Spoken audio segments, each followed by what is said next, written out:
The title of this story is a loser transmigrates into another world as a stronger SSS rank healer. Our story begins in the room of our protagonist. Today is his birthday, with video game posters covering his walls and a cake placed on the table. He plays the "Happy Birthday" song using his phone. Afterwards, he begins to slice the cake. He takes a bite, and immediately, the awful taste shows on his face.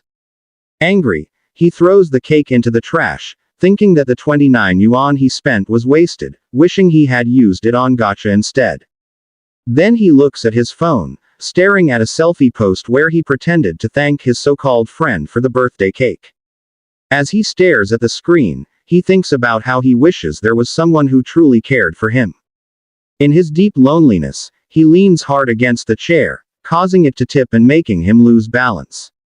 He falls onto the floor, sad, thinking he would already be happy if someone gave him even a simple, "get well soon," whenever he got sick. But suddenly he feels dizzy, losing balance because of his fever, and he thinks how sad it is that no one is around to help him with something so simple. Suddenly, he hears a strange sound, and the voice of a terrified man begging for help.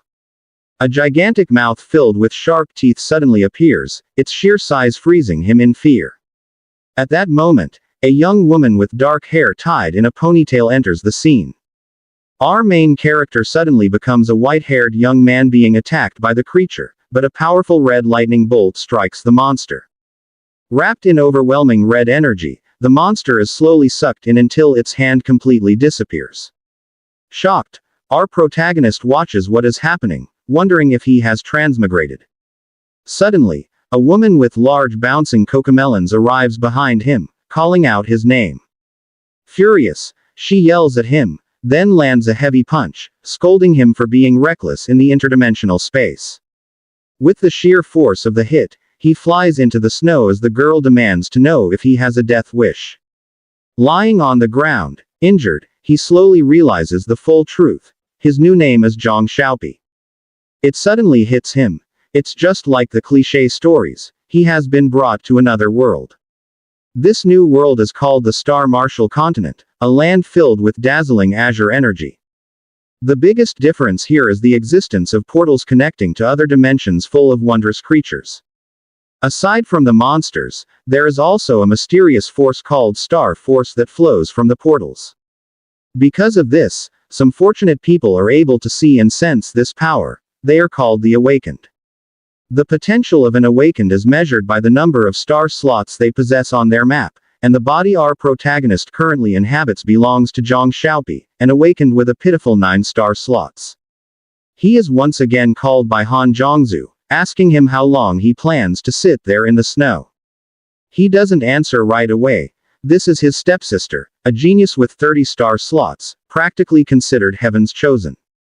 His sister helps him up from the snow, complaining about the cold, when suddenly another figure approaches them.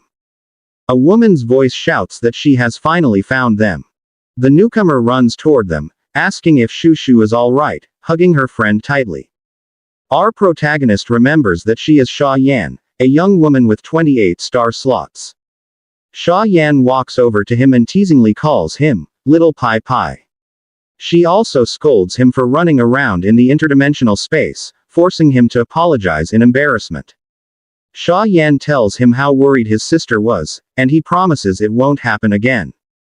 He understands that his sister brought him here to train, because the original owner of the body became arrogant after awakening. On a hunting mission, he got lost and tried to escape from 2 monsters, but was saved by Han Zhongzu. But suddenly, our protagonist freezes as he realizes something is wrong. He remembers that only one of the 2 monsters was killed by his sister. In an instant, the second white monster appears before the group, furiously attacking them. Terrified, our protagonist shouts for everyone to be careful. His sister pulls him down to the ground to dodge, and they fall, with her arms wrapped around his head. This makes him blush furiously, unable to believe how close his face is to her cocomelons. His sister then unleashes her ability, sharp claws of energy extending as she attacks. With a powerful strike she calls Desolate Wind, she charges at the monster. But she immediately calls out her friend's name, Sha Yan, for help in the fight. Smiling, Sha Yan replies that she got the message. She activates her Scorching Flame ability, and her sword erupts in fire. With all her might, she swings the massive fire-clad blade toward the creature. The attack lands directly on the white monster, making it cry out in pain. But even so, the fire still fails to pierce its thick hide. Nevertheless, the impact is strong enough to send Sha Yan flying. She crashes into the snow, slightly surprised that the monster wasn't wounded immediately. With a mocking grin, she comments that the monster's skin is thick and its level is high. The white monster, smoke billowing from its mouth, glares at her with intense fury. But she remains unfazed, taunting it, saying it can show off its courage all it wants. At that moment, her weapon flares with a brilliant crimson energy, showcasing its power. With a mighty strike, Sha Yan charges at the monster again, and finally, she manages to wound it, causing its blood to spill. From the force of the strike, the monster crashed to the ground, completely defeated and unable to fight back. Our protagonist watched his sister in awe, impressed that the two of them had taken down the creature in just 2 attacks. His face flushed red as his cheek pressed against his sister's chest, marveling that this was the power of an awakened. The brown-haired girl let out a sigh after the intense battle, then turned to her friend to celebrate, saying their teamwork was perfect. But to her shock, she saw that our protagonist was still in his sister's arms, and out of jealousy she pulled them apart, telling them that the sibling moment had gone on long enough. She warned that the scent of blood would attract more monsters, so they needed to collect the star beads and leave immediately. Our protagonist then remembered the star beads inside the monsters that contained their abilities, realizing that the skills used in battle came from absorbing these beads. The brown-haired girl mockingly called him an academic failure and beckoned him over so she could teach him how to examine monsters, otherwise he'd drag his sister down in their future exams. Holding a blue bead, she explained that no matter what type of monster it was, this thing was always in the same place. He asked if it was in the brain, and she confirmed, saying maybe he wasn't completely hopeless yet. She further explained that the skulls of Snow Keelin were very tough and required sharp tools, and that it was necessary to find the right angle to extract the star beads. While preparing the knife, she told him to find the proper angle and force it open. With a hard stab, she plunged the knife into the monster, smiling as blood splattered. Slowly, she pried it open and shoved her hand inside, rummaging through its innards, but found nothing and regretfully noted that this Snow Keelin didn't have a bead. She then handed the knife to our protagonist and ordered him to practice on another monster. He thought to himself that in his 25 years of life, he had never even killed a fish, but now he had to do this. Even so, he remembered how dangerous this world was and how he almost died upon arriving, so with full determination he prepared himself, knowing he wouldn't survive if he couldn't handle this task. The girl explained that neither of the 2 Snow Keelin had star beads and that such items were rare, requiring both talent and luck to find. Our protagonist covered his mouth, nauseated, but said he understood the lesson. His sister asked if he was all right, noticing that he seemed to have suddenly matured. She wondered if his change was because of the slap she had given him earlier. She then called him Xiao Pai, and he immediately turned to her with a serious expression. His sister handed him a star bead and said it came from a white ghost shaman, telling him to absorb it. Our protagonist was captivated by the intense glow of the blue star bead in his sister's hand and thought that with his meager slots, he would only ever be able to have the most basic techniques in his lifetime. He decided not to waste any time and began absorbing the energy from the star bead. His body was enveloped in a strong blue energy as he lifted the bead. Suddenly, he was transported to a strange place, confused about where he was. A window screen appeared showing his information, and he wondered if this was the inner star chart vision. He realized he was inside his own consciousness and noticed that perhaps he had more than one star map. Soon after, a detection message appeared before him as it analyzed the situation, showing on the window screen that there were 2 techniques within the bead, asking if he wanted to combine and absorb them. He was shocked that he could merge 2 techniques into a single star slot, and without hesitation, he accepted the fusion since it was an ability like no other. Upon his decision, the star bead shattered into countless fragments and its energy burst forth. In reality, his sister asked if he had obtained any new star techniques, but before he could answer, Sha Yan warned that danger was approaching. The group prepared again as their companion explained that a hunting squad was drawing near. At that very moment, a new group in uniform arrived, and one member reported that another team had already cracked open the Qilin skulls. Another member recalled passing by a destroyed Qilin nest and asked if it was the same group. Their captain cursed their bad luck for not finding any young Qilin or star beads and worried about the family head. With a malicious grin, their leader told the squad to continue searching the white ghost shaman cob, adding that if they encountered another group, they would simply take their star beads. As they moved away, our protagonist group remained hidden behind a large boulder, quietly observing the other team's movements. After examining the opposing group and defeating the monsters, they continued to leave, leaving footprints behind in the soft snow. Meanwhile, our protagonist group breathed a sigh of relief once the others were gone. Curious, our protagonist asked why the other group wanted to steal the white ghost shamans and their bids. Sia explained that white ghost shamans were extremely rare compared to ordinary white ghosts, and in an entire clan of white ghosts, only one could become a shaman. Furthermore, she revealed that a shaman's bid contained healing abilities, the rarest of all. A regular white ghost star bid could be sold for no less than 500 to 800, but a white ghost shaman star bid was worth 200,000. Our protagonist was stunned upon learning the price of the bids, and his sister warned him to be careful not only against monsters but also against people within the interdimensional space, because awakened individuals possessed rounding beads and their star force was even stronger than that of monsters. It was then he realized that he might also be attacked by fellow humans, driven purely by the desire for power. Deeply disheartened, he understood why they were always hiding, unable to believe he had ended up in such a ruthless place.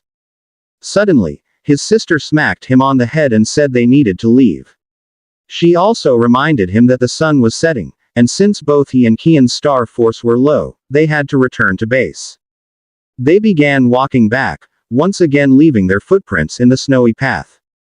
As they moved through the frozen landscape, snow continued to fall on the three awakened.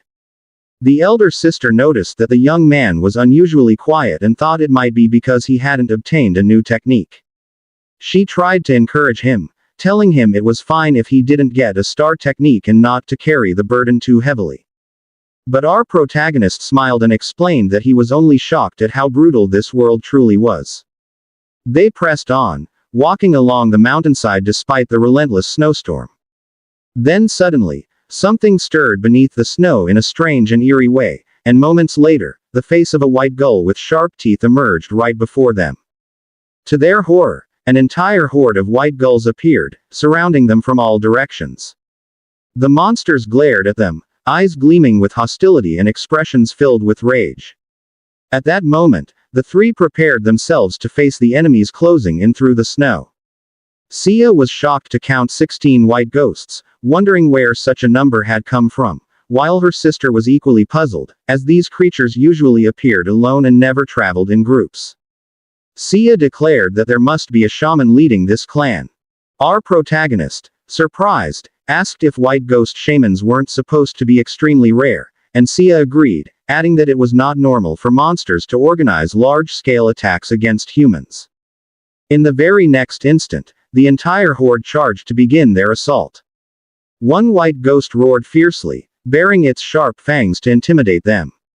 Without wasting a moment, Sia drew her sword, engulfed in flames. She unleashed her scorching flame technique, releasing a powerful fiery strike against the monsters, hitting one directly with tremendous force.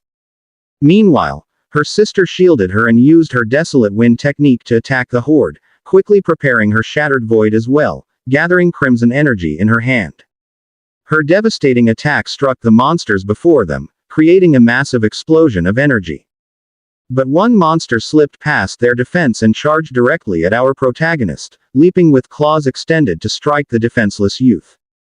At that critical moment, the elder sister looked at him with unwavering determination. Without hesitation, she sacrificed herself, leaping in front of her brother to take the fatal blow.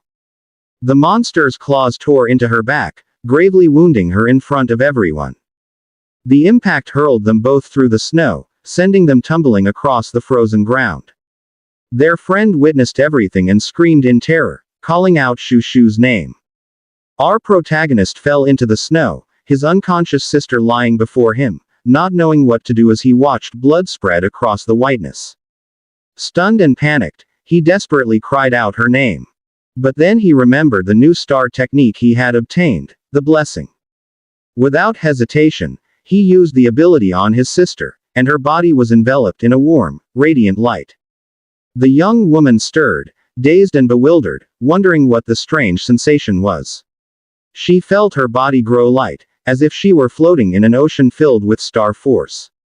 The wound on her back began to glow and rapidly healed under the new ability's power. Her whole body flushed with warmth, like bathing in a soothing hot spring. Her eyes widened in astonishment at the unfamiliar feeling until her face turned red, and she whispered that her entire body felt unbearably hot.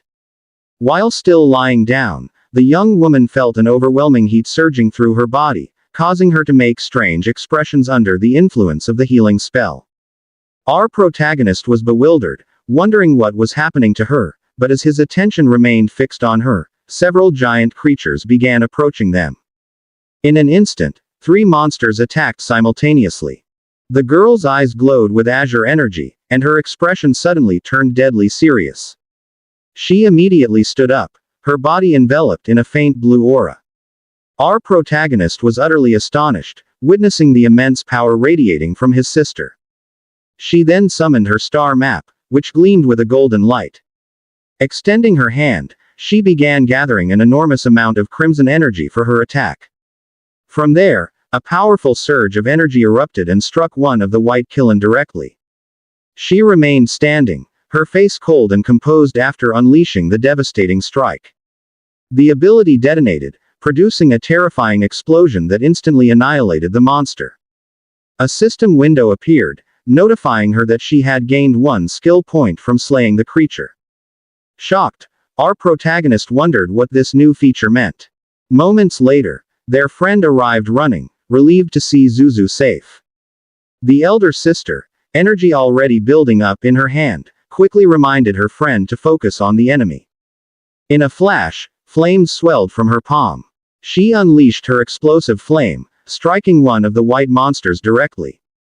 The sheer force of the impact sent the beast flying, crashing into the snow in agony. The elder sister then warned, full of concern, that their strength would not last long, and they had to prioritize killing the shaman. In the midst of the horde, the shaman emerged, holding a staff while surrounded by other monsters. It bared its sharp fangs, ready to continue the assault, and began using its blessing ability to aid its allies. A wounded monster was enveloped in a bluish aura, and its injuries rapidly healed. Within moments, the creature had fully recovered thanks to the shaman's healing magic. Our protagonist realized that the shaman was nullifying all the damage dealt to its companions, and he immediately shouted to his sister to use Savage Wind to launch him into the air. Without hesitation, the young woman raised her hand and unleashed a powerful gust. The fierce wind wrapped around our protagonist's body and propelled him skyward. Now airborne, he desperately scanned the battlefield for the shaman. His eyes locked onto the ground below, and at last, he spotted the shaman along with its 2 guards in the snow. He shouted that he had found it, declaring its location to be 200 meters away. His sister responded that she received the information, then firmly planted her feet on the snowy ground, preparing to move. With a serious expression, she dashed at full speed toward the direction indicated by her brother. Our protagonist followed closely behind, determined to assist in the joint assault. Meanwhile, their friend also charged forward with sword in hand. Shouting fiercely as she attacked, Sha Yan's entire body became engulfed in blazing flames. She unleashed her fiery power, the heat so intense that the shaman immediately sensed it. However, her attack merely passed through the enemy, and Sia shouted in alarm that it was only a decoy. At that exact moment, our protagonist leapt toward the true target, yelling that the real shaman was right in front of him. The shaman turned to face him with a calm expression, showing no trace of fear. Instantly, the monster and its two guards lunged at him in a coordinated strike. Seeing the oncoming assault, the two young women panicked and cried out his name in unison. At that very moment, our protagonist braced himself to defend against the ferocious attack of the beasts. They saw the body of our protagonist split apart, but he instantly used a skill called Dissipate. Sia was shocked at what she witnessed, realizing that he had just used the very same technique he absorbed from the White Ghost Shaman. His sister was equally bewildered, unable to understand how such a thing was possible. She distinctly remembered that the technique her brother had absorbed was clearly a buff spell, not a dispel magic like what he had just used against the monster. With a smirk, our protagonist mocked the shaman, telling it not to get too cocky. Leaping from behind, he added, "Did you really think you're the only one who can play tricks?" And with that, he finished off the monster, earning 1 point and a new ability in Dagger Mastery. The shaman's body finally collapsed into the snow, while its remaining guard froze in place, staring. Standing firm, our protagonist turned toward the last guard, ready to end the battle. But to his surprise, the beast, snarling and baring its teeth, suddenly spun around and fled. Letting out a long breath, he muttered that it was a close call. Just then, his companions arrived and anxiously asked if he was all right. His sister called him out, insisting that he owed them an explanation. Embarrassed, he averted his gaze, unsure of what to say. Instead, he suggested they talk about it once they were somewhere safe. Hours passed, and they lit a fire to ward off the night's bitter cold. Sitting around the flames, the atmosphere felt unusually heavy. His sister finally spoke, pointing out that this meant he had a dual-star ability, with one of them being medic type. Puzzled, he wondered why she reacted that way and if she wasn't supposed to be happy for him. Then Sia asked if he even understood what it meant to be an awakened medic type. She explained that those who could absorb techniques had a much higher chance of acquiring powerful abilities, but combat types like him normally had no affinity for such skills. She added that out of every 100 awakened, only one turned out to be a healer. Excited, he asked, "Isn't that a good thing? That means I'm valuable, right?" But his sister responded seriously, saying he still didn't grasp the true weight of it. She showed him a badge, explaining that a standard team required 4 members, and every team desperately wanted a medic. Even with just a single healing skill, they determined the durability and survival of the entire group. Stunned, he finally realized the significance of his new role. Yet when he saw the worry in their eyes, he reassured them that since his aptitude was low, he wouldn't become a target. Still, he admitted that because he was a rare type, he might be forced into dangerous missions. His sister nodded in agreement. She then declared that she would make sure he enrolled in school to become a doctor or healer in a hospital, leaving him utterly speechless. Troubled, he thought to himself that he had imagined walking the path of a god, only to end up on the road toward working in a hospital. Sia couldn't help but laugh, teasing that his sister was being way too overprotective. His sister lowered her head, saying she understood what her friend meant, but her hesitation remained. Silence fell over the group as our protagonist quietly observed his sister, sensing the depth of her worry, and a knot of unease tightened in his chest. To break the tension, he reminded them that he was only 16, and Sia agreed that the future was still far ahead. Pulling her friend closer, Sia said they should count the spoils from the hunt instead. She then reminded him to get some rest since training would continue the next day. For the first time, our protagonist smiled sincerely, touched by how it felt to be cared for. The night passed quietly on the snowy mountain, until a strange noise suddenly shattered the calm. Out of nowhere, a gaping maw lined with razor-sharp teeth emerged, a sign that the danger wasn't over yet. Instantly, our protagonist positioned himself at the front of the camp. Sia called out, telling him not to charge recklessly and to use his wits. After all, he was smarter than the beast. The monstrous creature stood before him, covered in white fur, growling with fury. Sia promised that if he managed to endure for 30 seconds, she would reward him with hot tea. With a firm expression, He tightened his grip on his weapon and braced himself for battle. A giant monster roared right in front of our protagonist. At that very moment, it lunged with its razor-sharp claws, but he didn't flinch. With swift movement, he dodged the fierce strike, though the sheer impact left a stinging cut across his cheek. The massive beast wasted no time and prepared for another assault. In the next instant, it charged forward with astonishing speed. Our protagonist braced himself and blocked the vicious attack with his arms. Suddenly, a surge of azure energy burst out from him as the two girls watched anxiously from a distance. Meanwhile, the friend asked his sister if she was still upset with the boy for absorbing the pearl.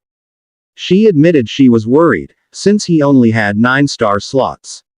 The friend nodded in understanding, recognizing the desire to fill those slots with rare skills, but warned that there were always trade-offs. His sister continued, explaining that for the longest time, their most common enemies were the white ghosts. Just like them, their companion would have to accept a new star ability in order to fight back. At that moment, a system window appeared, displaying the details of a new technique called Asher Flash. Without hesitation, he unleashed it against the monster. The force of the ability pushed him slightly backward, but he planted his feet firmly into the ground. He recalled that he had just absorbed a star pearl from the white ghost, and that he still had another pearl hidden from the monster's sight. Curious, he checked the system requirements to upgrade his new ability. The panel explained that techniques could be enhanced with points and additional star pearls. He saw that he had 2 skill points left to use. Excited, he carefully reviewed his options to strengthen himself right away. He remembered that in this world, most people's skills were fixed, but his had the potential to grow infinitely. A screen displayed his abilities, including the newly gained Asher Flash and Resistance. He calculated that moving from bronze to silver would require 10 bronze pearls. Determined, he immediately absorbed the power of the extra pearl. A confirmation message popped up, showing his star power had risen.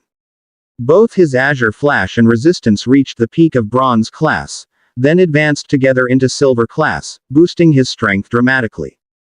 Back in the fight, the monster roared again and lunged with its claws. Behind him, his star chart glowed intensely, and his eyes shone a bright azure as he focused all his energy on the battle.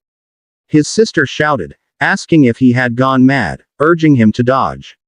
But instead, he clenched his fist tighter, radiating sheer determination. He charged forward, his hand enveloped in a brilliant azure aura, and unleashed a devastating strike at the beast. His energy cut across the snowy field, leaving behind a trail of destruction. The force sent the monster flying, crashing into the snow but still glaring back at him with terrifying resolve. Just then, Sia hurled her flaming sword to finish it off. The blazing weapon struck with overwhelming force, and the monster was finally defeated, collapsing lifelessly into the snow. From afar, his sister called out in concern, rushing over and demanding to see his star chart, her tone sharp with suspicion.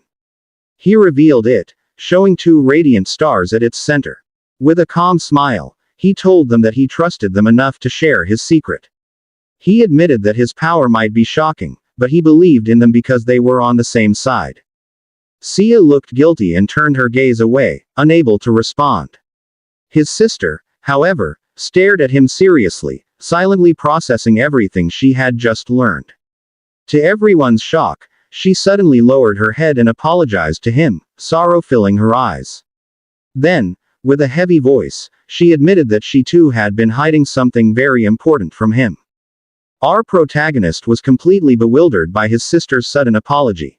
It was then that she revealed the Void Shutter ability had originally been left behind by their parents for him. He asked if that was the same power that devoured monsters, and quickly assured her there was no need to apologize. They were both children of their parents, so it didn't matter who had been given the inheritance. He added that her talent far surpassed his own anyway, and it was likely he wouldn't have been able to absorb such a technique in the first place.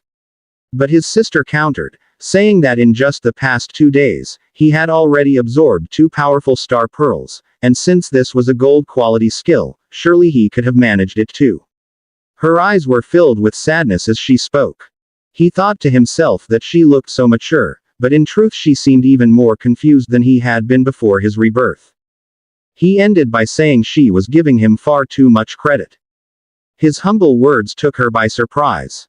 He explained that it was one star power level that determined what quality of abilities could be absorbed. What's more, even if he had acquired the Void Breaker, he wouldn't have been able to use it. He admitted that he was at the very lowest rank, and even casting Asher Flash had drained nearly half of his energy. If he were to use Void Breaker, he'd only end up useless and wasting energy. The two girls listened closely to his reasoning, and it seemed they finally understood his point. He realized that because this body had been so weak originally, his sister had been forced to become strong to protect him. Deeply moved by his insight, she called out his name, tears welling in her eyes.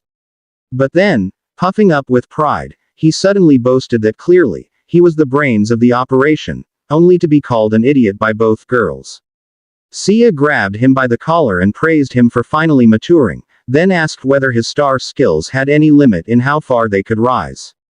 He answered that his growth came from pearls and training, and so far he had felt no limit, only that he lacked strength. That was when Sia understood that both skills and star power needed to be trained hand in hand. She sighed, wishing she could just use her money to immediately level up his abilities. But then her gaze hardened, clearly about to say something important. She warned him that his talent must never be exposed, and once he entered school, he would need a squad. Quietly listening, he suggested that he simply join their squad right away. Both girls froze in shock, falling silent. Confused, he wondered what he had said wrong. The two of them kept staring, processing the idea. Suddenly, Sia seemed to realize something and said she had forgotten one option. Later that night, the group set up camp beneath the bright stars, surrounded by snow. Holding a warm cup in her hands, Sia explained that his talent was both a gift and a problem. Around the fire, she said that because of his abilities, he was destined for a great fate. He and his sister listened quietly as she suggested that he skip the early years and join their squad directly in the final year. He was stunned by the unexpected proposal. She explained that this way, they could train him properly at the university, and with his help, their missions would be far safer. With their abilities, protecting him until graduation would be no problem. As for the high-quality skills, they could simply claim that they had been left behind by his parents. His sister agreed, adding that they should first raise the quality of his blessing skill to silver rank. Sia promised to spend 2 million on star pearls to guarantee the upgrade. Inside, he was filled with anticipation. Did this mean he could officially join their group? Was the decision already set? Smiling, he celebrated at the thought that from this day on, he would be an official member of their squad. But his joy was immediately cut short when Sia said things weren't that simple. She revealed the major problem with the plan. Their squad was already full. His eyes widened in shock, utterly stunned by the revelation, unable to grasp what was happening. Our protagonist shouted in disbelief, "Are you serious? After everything, your team is already full." Sia explained that there was a man in their squad who constantly chased after her sister, a certain Gao Junwei. He was undeniably strong, a close combat awakened, but his personality was terrible, selfish and arrogant. During one mission in another dimension, one of their companions almost died because of the chaos he caused. She went on to explain that both he and Shu Xiao came from powerful families, and because of their pride, neither was willing to back down. In the end, she and the protagonist's sister became the victims of their conflict, and the entire team almost collapsed. Sia said that the protagonist's strength could help rebalance their squad. And because he was a rare healer, he was more than qualified to replace one of the problematic members.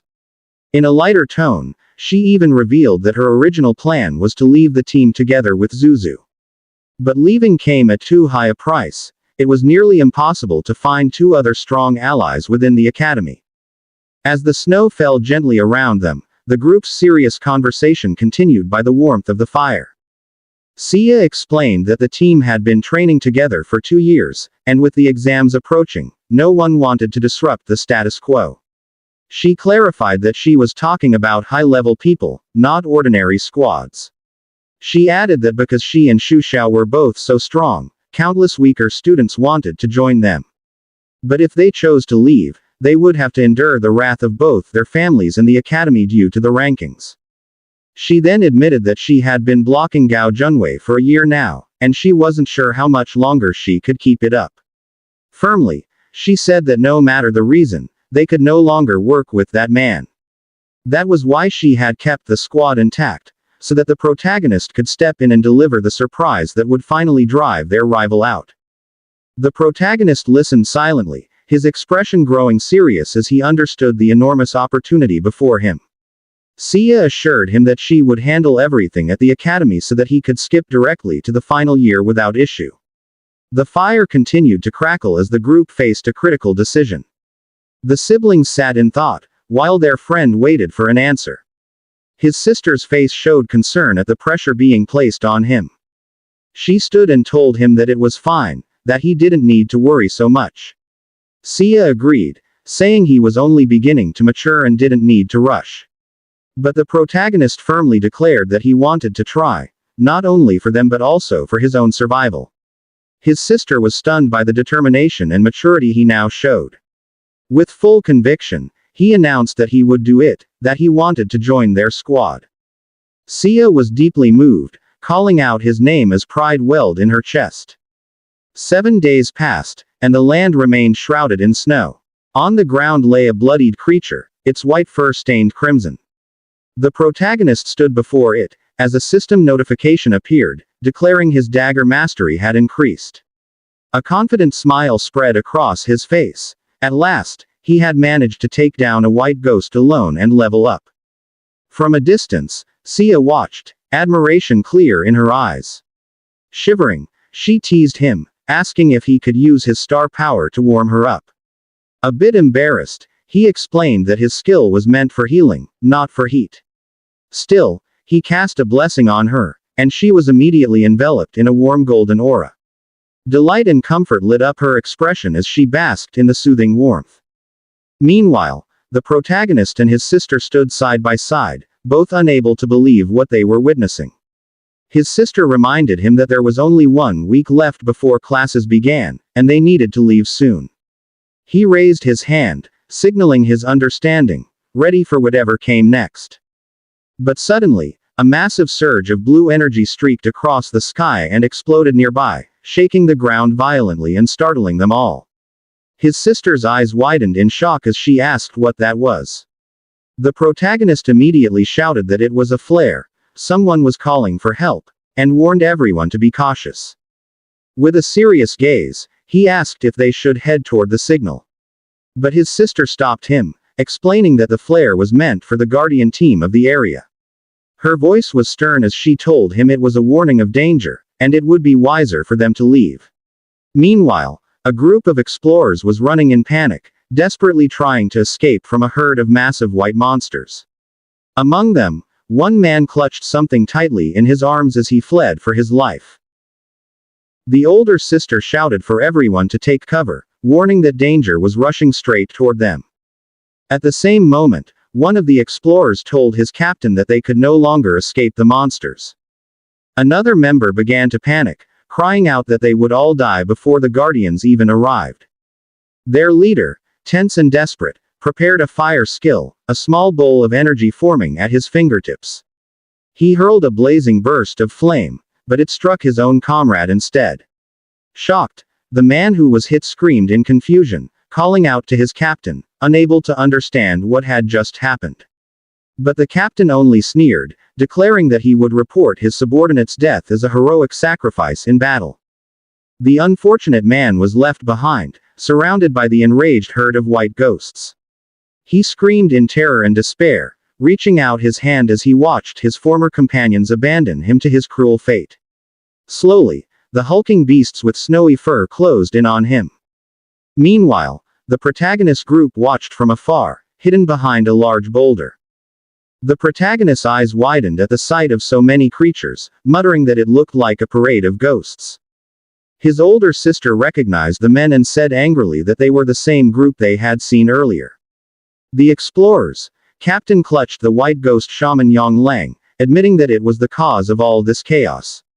Hearing this, the protagonist immediately asked his sister what they should do. The girl told him to wait, explaining that she suspected there were 2 shaman clans in the area. Suddenly, 2 shamans in crimson cloaks appeared, sliding down the snowy mountain. That was when the sister realized they needed star pearls from the white shamans. She declared that this was a once-in-a-lifetime opportunity they could not let slip away. In that instant, she shouted, calling for their comrade Xia Yan to act. Xia Yan leapt swiftly, launching a sneak attack on one of the shaman monsters. But instead of striking true, his blade cut only into the arm of a white ghost. At the same time, the shaman unleashed an azure flash, its powerful strike slamming into Xia and hurling her into a tree. She cried out in pain from the brutal impact. Seeing Xia's suffering, the protagonist screamed in fear and desperation. Without hesitation, he crushed a crimson crystal in his hand, activating a skill. He invoked his blessing, and a surge of red energy flew into his wounded ally. Xia's entire body glowed crimson, and a strange moan escaped her lips as the healing power washed over her. Her face flushed, filled with pure ecstasy, as she exclaimed how amazing the sensation was. But another monster seized the moment, charging at her while she was distracted. Yet she showed no fear. Instead, she smiled brightly and welcomed the beast into battle. She rushed forward to meet it head-on, her blazing sword carving fiery trails across the snow. The protagonist was stunned, blurting out that she had gone mad, while his sister complained that it was only a waste of energy. With a wry smile, the protagonist thought that perhaps his blessing had worked a little too well on her. His sister, however, spoke firmly, saying that having a healer in the group was making Xia Yan far too reckless and careless. Because of this, she insisted that they could not rely on him. She resolved to lure the ghost shaman herself and asked her younger brother to guard her back as they prepared for the next move. Suddenly, one of the white beasts let out a roar and charged straight at the protagonist. Its sharp fangs nearly lunged at his face, but he quickly activated his decoy skill. Now face to face with the creature, he suddenly reappeared behind it, startling the monster as he prepared to strike. With a swift motion, he drove his sword into the creature's head with all his strength. Afterward, he stood behind the beast, his eyes flashing as a system notification appeared. He had gained another skill point. The protagonist wondered why he kept receiving rewards even when his companions were the ones doing most of the killing. Meanwhile, Xia, still shivering from the cold, asked him to use his blessing again to warm her up. But he shouted back in frustration that he wasn't a vending machine and that his star power was nearly depleted. At that moment, one of the shaman creatures activated a skill that boosted its speed. The white ghost immediately began fleeing down the icy mountain at an incredible pace. Seeing it escape, the young man shouted desperately that they had to stop it. Xia, gripping her flaming sword, declared that it wouldn't get away from her. But as she rushed forward, she tripped on a rock and fell face first into the snow. The protagonist's jaw dropped at the sight. His older sister complained that she had almost hit the monster with her wild wind. The shaman continued sprinting, moving farther and faster with every second. This made the protagonist start thinking of a way to slow the creature down. He remembered what his sister had said, that his blessing was unusual. His healing skill also caused a strange sensation of comfort. He recalled Xia's unusual reaction when she was healed, and a confident smile crossed his face. If that was the case, then perhaps he could use it in another way. He cast his blessing in a new manner, releasing it toward the fleeing beast. The pink energy struck the monster, and it immediately froze in shock. Its expression changed, its face flushing red, while small pink hearts appeared around its body. Another shaman looked utterly confused, unable to understand what was happening to its companion. In that instant, the older sister seized the opportunity and launched her attack. A powerful blast of blue and red energy struck the two beasts. When the attack was over, she stood tall, triumph shining in her eyes. The white ghosts lay dead, their bodies scattered across the snow. Xia let out a deep breath, collapsed into the snow, and said that was a close call. She praised the protagonist for cleverly using his blessing like a poison. But her older sister immediately smacked her on the head for being careless. The girl apologized while clutching her head, promising not to repeat her mistake. Moments later, the sister approached the corpse of the explorer who had been left behind. She confirmed he was truly dead, while the protagonist silently observed. Sia revealed a blue star pearl, saying they were lucky since both shamans carried one. The protagonist took a deep breath and asked if the man was really dead, because he intended to claim the item. His sister explained that he had to retrieve the pearl from the man's brain, otherwise the beasts would take it instead. The protagonist was stunned, thinking to himself how lightly these girls treated such matters, as if they were just out enjoying ice cream. His sister called for him to hurry, warning that more white ghosts would soon return. As they walked through the snow, they came across the corpses of the entire explorer team. A chill ran down the protagonist's spine as he realized all the members had been wiped out.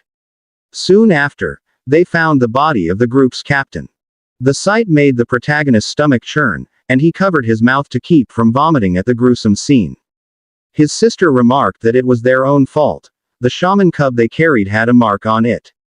Because of that, no matter where they went, the white ghosts would pursue them. She added that if they had abandoned the cub, they might have survived. Their companion complained that their star pearls were too few and asked if the explorers hadn't left any behind. The sister explained they had likely used them all while running from the ghosts. At that point, Xia Yan turned to the protagonist and asked him to examine a human pearl. His sister questioned whether he wasn't afraid of it, since it came from a person. But he replied that it wasn't much different from a beast's pearl, except that it couldn't be absorbed. Suddenly, a system notification appeared before his eyes. The screen said something was being detected, and his eyes glowed as the reflection of the purple pearl shimmered across them. He was shocked. Everyone had said it was impossible to absorb human pearls. Yet, the one he held began to shine brightly, radiating a powerful violet energy. The quality of the star bead contains the attributes of the star. Leading among them are Asura Flash, Endurance, Blessing, and Decoy, which are of bronze quality that can be upgraded, combined, and absorbed. And Flame Mark, Explosive Flame, Chime, and Marking Seal, which are of silver quality, can also be upgraded, combined, and absorbed. When the protagonist read this, he thought that with his current strength of the Stardust phase, he could embed at most 2 more star skills into his slot.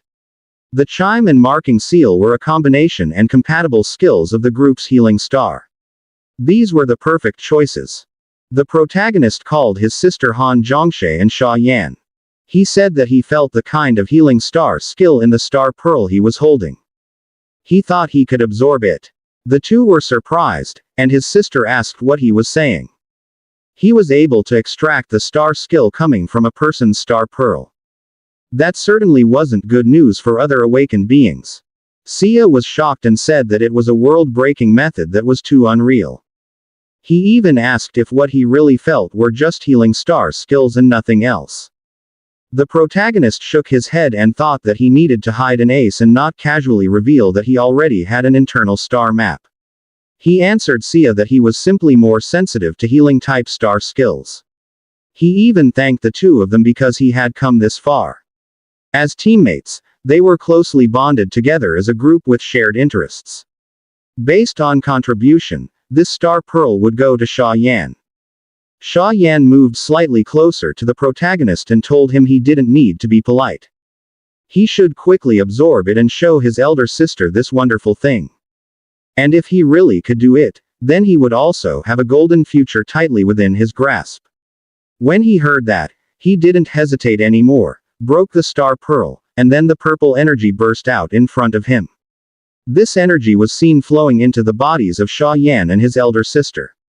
Xia Yan realized that the two skills appeared in one star slot. These were the Chime and Marking Seal. She couldn't believe that the protagonist had done it. The scene shifted to the garden apartment complex where the protagonist lived. When they entered their house, his elder sister immediately took off her clothes and hung them on the wall. Then she looked at their picture with their parents. With a sad voice, she said to their mother and father that they had returned. Their journey to the snowfield had truly matured the protagonist. She even talked about the protagonist being a naturally born genius. His 3-star slots contained 2-star skills each. The protagonist suddenly said that he was going to his room to wash himself, because if he didn't take a bath right away, he would rot from his foul smell. His sister didn't answer, but quietly observed him. Afterward, she turned her attention back to the picture of their parents. She also said that the protagonist was destined to become a radiant awakener like the two of them. But as his elder sister, could she really protect him? Meanwhile, inside the protagonist's room, there were many flying insects. He was disgusted by what he saw and thought that his room was extremely dirty and messy. He even covered his nose as he picked up his rotting socks. Then he immediately threw them into the trash bin. He thought that with this much trash, how long would it take him to clean it all? After 3 hours, he had completely cleaned his room until it almost sparkled in its cleanliness, with no more clutter. He sighed in relief while smiling, saying that he almost died from exhaustion. He forcefully laid his body on the bed but quickly got up again. He thought that he still needed to fix the other things that the body's owner had left behind. He pressed the button of his computer. And when it began to turn on, a video suddenly played where the former owner of the body was introducing himself. Arrogantly, he said that on that day, he had officially awakened. They should remember his name, Jiang Xiao, the future god of the North River's dimensional realms. The protagonist was slightly annoyed at what he was watching. The former body's owner kept saying that while some parents joked that children were picked up from the trash, he was truly picked up from the trash. He introduced his mother, Zhang Hongye, a gentle and beautiful woman. Now, look at his name. On the day his mother saw him was also the day her dog died. That dog's name was Xiaopi, so she passed the dog's name on to him. He was grateful because that dog was such a cute one. The protagonist gritted his teeth in anger when he heard that. He even said in his mind that it was a ridiculously casual origin of a name. In his serious watching, he was startled when there was a loud knock on his door. He almost broke into a sweat and turned around. When he looked, his elder sister appeared, calling him to eat.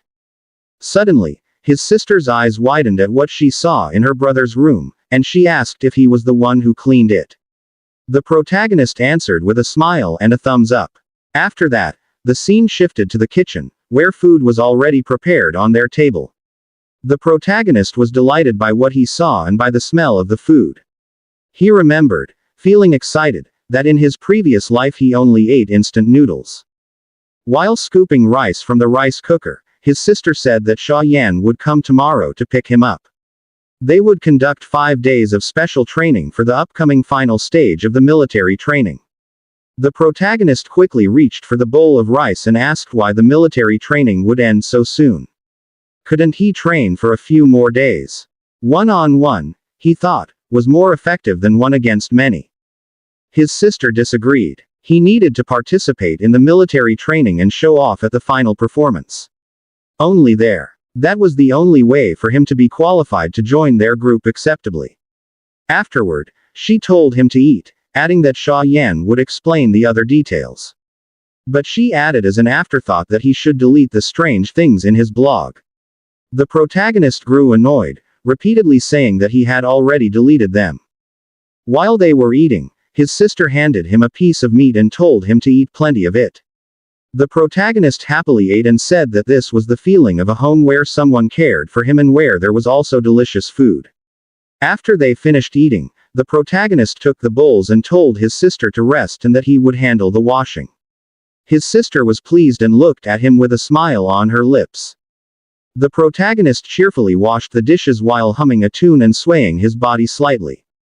A few minutes later, he smilingly grabbed the towel hanging on the wall. But he suddenly froze and turned his attention to the picture stuck on the fridge. He curiously examined them and thought that his sister looked very cute when she was young, and their father and mother looked elegant. The parents of the original owner had disappeared after entering another world several years ago. He wondered if there was still a chance to see them again.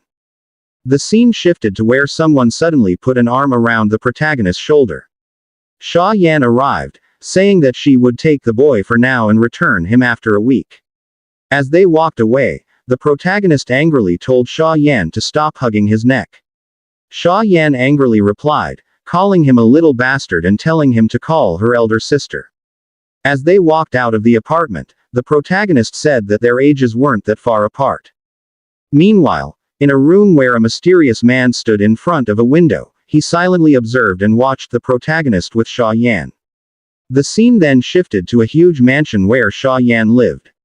This was the Zonghua Mencheng community, and a hand repeatedly rang the doorbell. When he entered, he was greeted by a muscular man wearing boxing gloves. Sha Yan introduced him to the protagonist as Lei Jin. For the next 5 days, he would be his coach. After the 5 days of special training, he would go to school. He needed to be included in the first-year class as soon as possible and be chosen as a student representative. It didn't matter if he became the top or not. What mattered was that he could show his worth and be noticed by the leader. He was asked if he understood. The protagonist agreed while sweating. After that, it was explained that his phone would be confiscated during the special training. She happily reported that they would have 3 meals a day, then bid him goodbye with a kiss and said she would go upstairs to rest. The scene shifted to Sha Yan taking a bath. After coming out of the bathroom and adjusting her towel, she felt a pleasant sensation. She even smiled slightly while wrapping her hair with the towel. But the pleasant feeling of bathing was interrupted when she noticed the protagonist's phone lying on the table. She paused for a moment while staring at it, then revealed a mischievous smile as if she were planning something bad. The protagonist's older sister was throwing powerful punches at the punching bag. With her last strike, the punching bag was almost thrown off because of the strength she used. It fell to the floor as she was drenched in sweat and panting. While wiping her sweat, she looked at her phone, thinking that perhaps her younger brother was also training. Suddenly, her phone rang and a special notification appeared. Wang Xiaopi, our protagonist, had just released a new vlog. He posted a picture of Sha Yan's thigh, saying in his post that he was happy to be at Sister Sha's house and that Sha's long legs looked beautiful. He even said that this was the first day he felt love for Sha. When his older sister read this, her brows furrowed in anger. The scene shifted to show Gang Junwei's sword, which had 25 star slots. Its star map contained a Tang sword with 2 bronze star skills, 3 silver, and 1 gold. His star power was at the nebula stage. Like Han Zhongshe and Sha Yan, he too was a destined child. He was in his 3rd year of high school but currently in his 1st year. Our protagonist wanted to challenge him, but he first needed to win the championship in the military training performance against the leading group of high school students. Meanwhile, the protagonist's star power was triggered. A blue energy was being released from him as he cultivated. This effect sped up his accumulation and recovery of star power. Suddenly, he woke up and realized that his Stardust Stage Level 3 had advanced to Stardust Stage Level 4. He was overjoyed at the breakthrough, thinking that he had leveled up, and with just 1 more level, he could defeat Gao Zhanwei. After his training, he opened the lunch box filled with vegetables. He almost broke down upon seeing it. This was Xiaoyan's special nutrition meal. He forced himself to eat it, nearly moved to tears because he did not like it. It wasn't bad for him, but it wasn't tasty either. Suddenly, he missed eating instant noodles. Because he wanted to join his sister's group, he had to endure. His coach noticed his reaction to the food. While watching him, he thought about how this boy woke up at 4 a.m. and trained until 9 p.m. He never complained, was not mischievous, and always exceeded targets. The protagonist was diligent in his training and seriously followed everything written in his book. His trainer thought that at 16 years old, it was as if this boy had been locked in a basement and trained in a demonic way. Anyone would go crazy under such conditions. This was the first time he had ever seen a child this determined.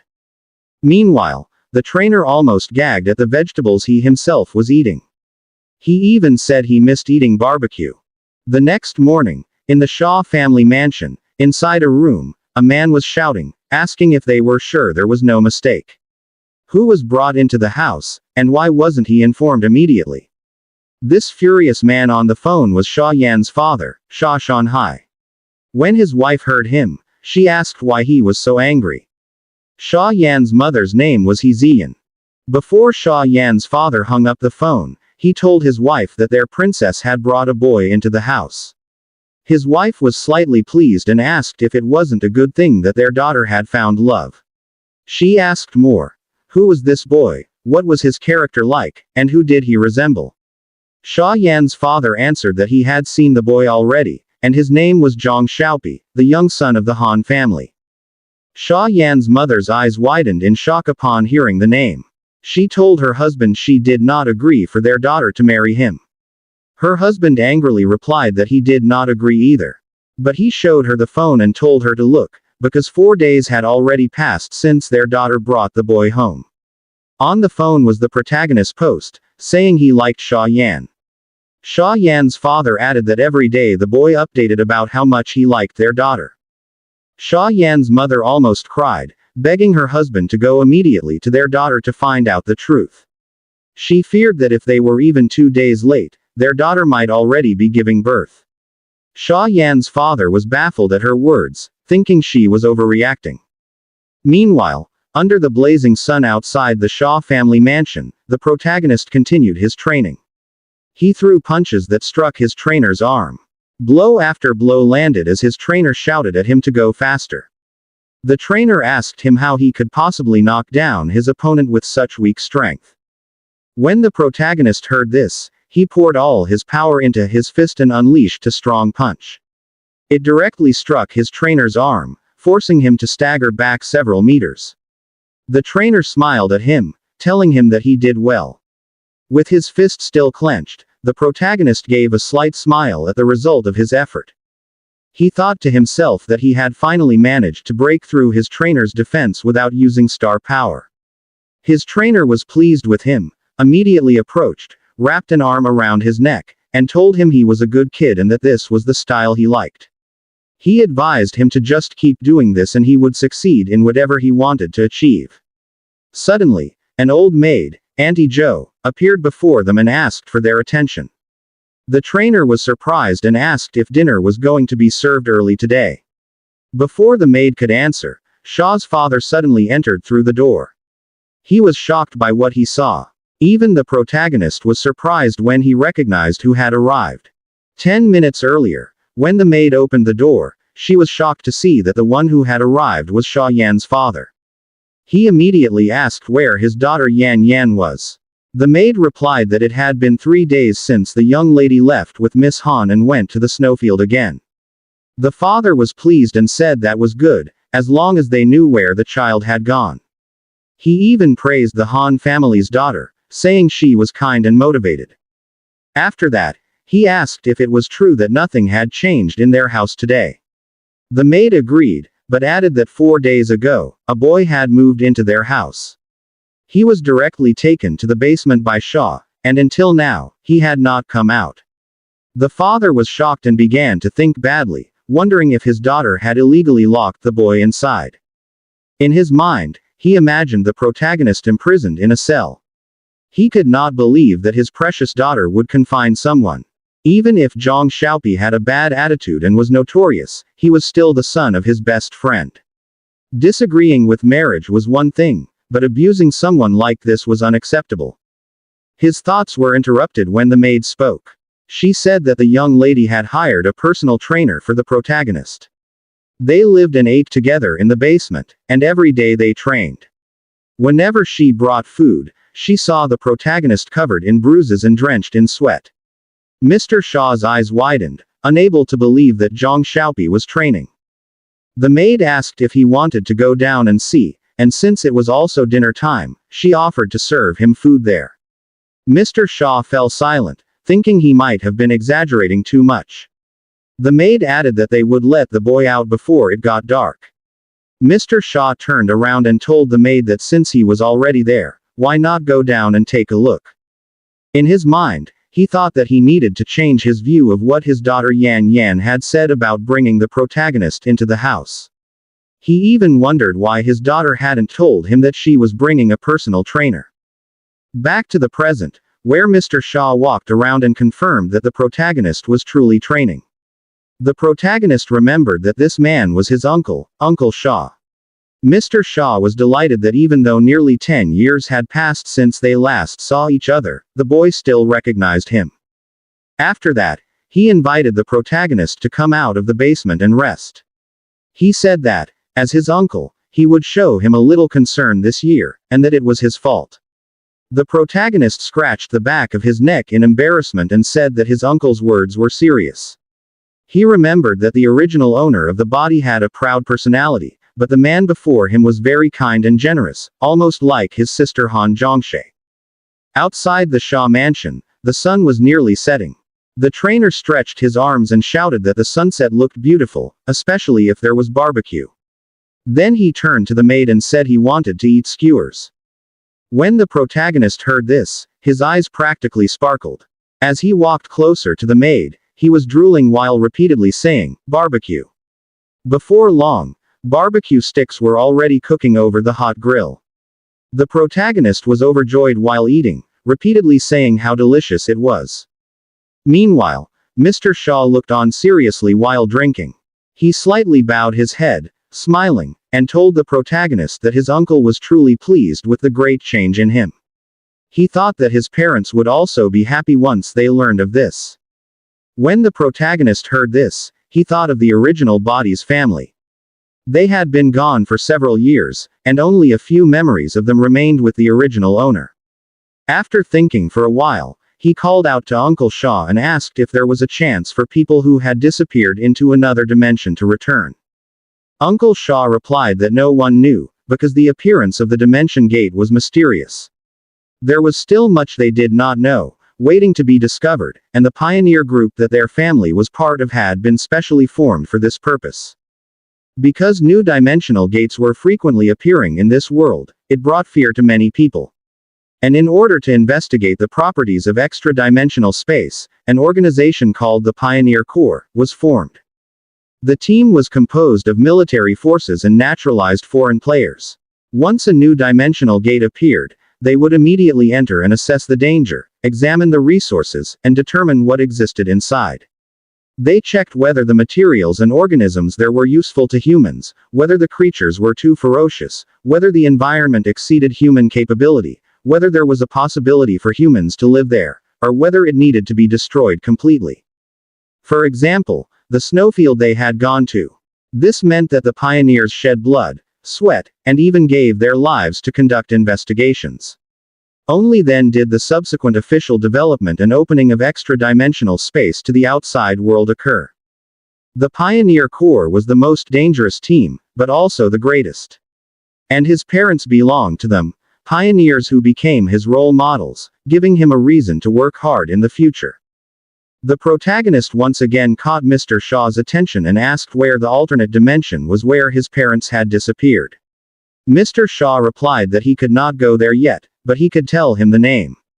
It was the Dragon Cave, where two massive dragons covered in blue energy could be found. Mr. Shaw also advised him to try to become strong. Someday, he would be able to go to the Dragon Cave and find the only way to obtain an explanation.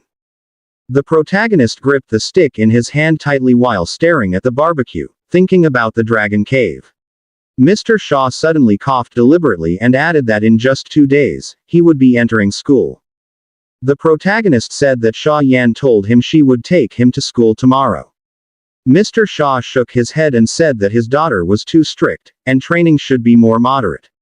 The protagonist replied that Shaw Yan was doing him good, and that it was he himself who asked for such difficult training. Mr. Shaw frowned and thought that he had only said his daughter was wrong, but why did it feel like the boy was protecting her? He then forced a smile and told the protagonist that his daughter had grown up. He no longer wanted to meddle in the affairs of young people, but they should focus on their studies and not on love. He even asked the protagonist if he understood. The protagonist was confused and immediately asked what he was talking about regarding love. As Mr. Shaw recalled the times he read the protagonist's vlog posts, he asked if he was not Jiang Xiao, who posted vlogs every day about his relationship with his daughter, from the first day, second, third, and fourth.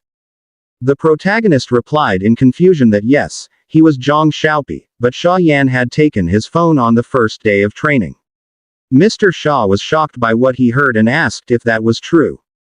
The 5th day of training arrived. The protagonist sat quietly as a window system appeared, triggering abundant star power. While meditating, he gathered blue energy throughout his body. He thought that his star power had been stuck at Stardust stage level 4, and it was not rising. He believed that every 5 levels was a small bottleneck.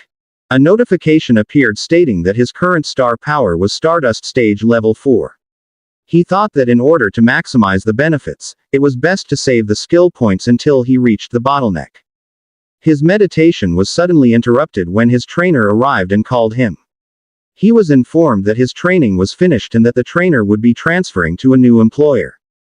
The protagonist said goodbye to his trainer, but suddenly, he was shocked and his eyes widened when he saw his sister, Han Zhongshe, smiling at him.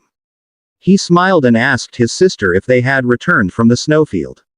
His sister nodded as a reply and handed him 4 blue star pearls.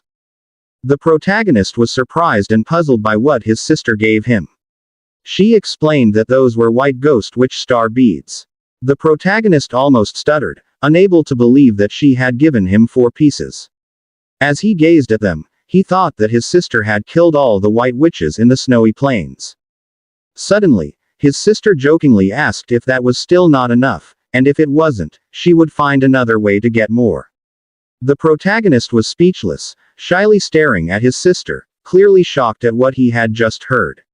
The protagonist bit his lip as he watched his sister, thinking. So that's why she went back to the snowfield. Just to collect white ghost shaman star pearls. He smiled and called out his sister's name, then quickly hugged her, burying his face into her chest, expressing his gratitude. His sister gently patted his back and softly said that he didn't need to thank her. But perhaps, she should first explain to him about those blog posts. The protagonist was stunned and looked at his sister in surprise. She showed him the posts, from his first day at Sha Yan's house to the 4th day. All filled with photos that seemed to show his affection toward Sha Yan. When he saw them, he trembled with anger. He furiously told his sister that he wasn't the one who posted them. No wonder Uncle Sha had been acting so weird toward him. He explained that she had taken his phone. He wasn't the person who made those posts. Those pictures were just photoshopped. Furious, he pointed at Sha Yan, who was quietly sitting on a chair. He shouted, saying that woman had such a wicked heart. She deliberately wanted to cause trouble between them. He was sure she had set up those posts before going to the snowfield. He prayed to the heavens, begging them to judge who was honest and who was evil. His sister sighed deeply. His guess was right. She had been thinking the same thing. Afterward, she told him to go ahead and absorb the white ghost shaman star pearls. They would see if he could upgrade them to silver. He agreed and picked up the container of pearls. A notification appeared. Current blessing level. Brass level 4, 4/10. Current decoy level. Brass level 4, 4/10. He thought back. Before, on the body of the dead healing type awakened. He found 2 unabsorbed white ghost shaman star pearls. Plus the 2 more he got from the slain white ghost shamans. That was how his blessing had reached brass level 4. He took 1 pearl from the container and stared at it briefly. Then crushed it with his hand. As it shattered, he watched the faint blue aura surrounding him. Notification appeared. White ghost shaman star pearls absorbed 4 times. Given the current special situation, he decided to use 2 more skill points. Just enough to level up. Notification appeared again. Current blessing level. Brass level 10, 10 out of 10. Current decoy level. Brass level 10, 10 out of 10. Upgrade requirements met. Star ability. Quality increased. Blessing. From brass right pointing arrow silver. Decoy. From brass right pointing arrow silver. When Sha Yan saw he had finished absorbing, she repeatedly asked how he was feeling. The protagonist grinned mischievously. Then with a wave of his hand said, "I bless you." The blessing energy flowed through her body, making her entire figure glow with a faint red light. Her eyes widened in shock as she felt it. In her consciousness, she suddenly found herself under the blazing sun. As she slowly opened her eyes, she felt a warm ocean breeze flowing through her body, washing away all her fatigue. In her mind, she stood by the sea, wearing a bikini, enjoying the refreshing sensation. She realized, so this was the power of a silver-grade blessing. It felt so good, so refreshing. Her sister sighed and scolded the protagonist, saying he was being foolish again. The protagonist scratched his head and explained that he just wanted to try it. The scene then shifted to Bincheng High School. His sister had driven him there, and before he got out of the car, she reminded him, Zhongbin First High School isn't just full of awakened students like us. There are also many normal students here. So behave yourself. Don't cause trouble, and don't fight your classmates. Inside the car, Xia Yan smiled and said, ever since you became more serious, Shui's gotten really talkative too. Smiling, she waved at him and said, go on, report by yourself, kid. The senior girls are waiting for you. The protagonist waved back and said he got it. As he walked toward the campus, he noticed the students in front of him and thought, ever since he came to this world, he'd been struggling to survive in the freezing wastelands. And now, he was going back to school, jumping straight into senior year. He was irritated by the situation. After all these years of not studying, why did he have to jump straight into hell mode in high school? He grimaced, almost in tears, wondering why he couldn't have just reincarnated as a college student or something. When he entered the school, he went straight to the disciplinary office. A teacher called him over while holding his papers and noticed that he only had 9-star slots. The teacher mentioned that his registration and military training had been postponed because he supposedly went to the snowfield for training. The protagonist nodded in agreement. The teacher thought to himself that what this kid called training was more likely just an excuse to avoid military drills. Kids these days, able to lie 3 times in one sentence. Suspicious, the teacher asked him to show his star map. The protagonist happily complied, and with a snap of his fingers, the star map appeared behind him.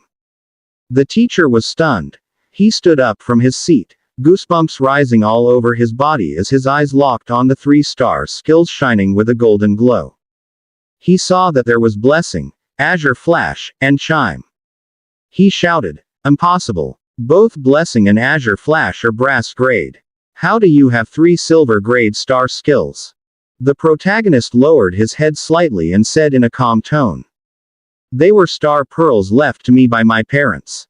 As per Han Zhongshui's instructions, he decided to blame everything on his mysterious parents he had never met. He added, they went missing on a mission 3 years ago. The teacher then asked who brought him to the snowfield for training. He answered, Han Zhongshui, my older sister. The teacher finally realized, so he was Han Zhongshui's younger brother. That explained everything. The Han family of the Pioneers Corps, no wonder. He must have taken his mother's surname. The teacher thought it was a pity, this boy only had 9-star slots. But for someone with low potential who managed to absorb 3 silver grade star skills, 2 of which were healing types. Even if he didn't grow much stronger later on. For now, among high school students, this kid was already exceptional. The teacher then invited him to come along. The scene shifted to a wide training ground. A girl gasped slightly, saying there was a new handsome student. Immediately, a blonde-haired girl looked around to find him. She was Yiliana, a first-year awakened student from Bincheng High School, Class 2. Another girl pointed, saying, look, he's talking to the coach. That girl was Lu Kei, also a first-year awakened from Bincheng High School, Class 2. She repeated that the boy next to the coach might be that excellent Class 2 student who took a leave for training. Suddenly, someone stepped in front of the protagonist and said they met again, asking if he was also a student from Class 2. The protagonist smiled when he saw Instructor Lei. He was glad that he was also here at school.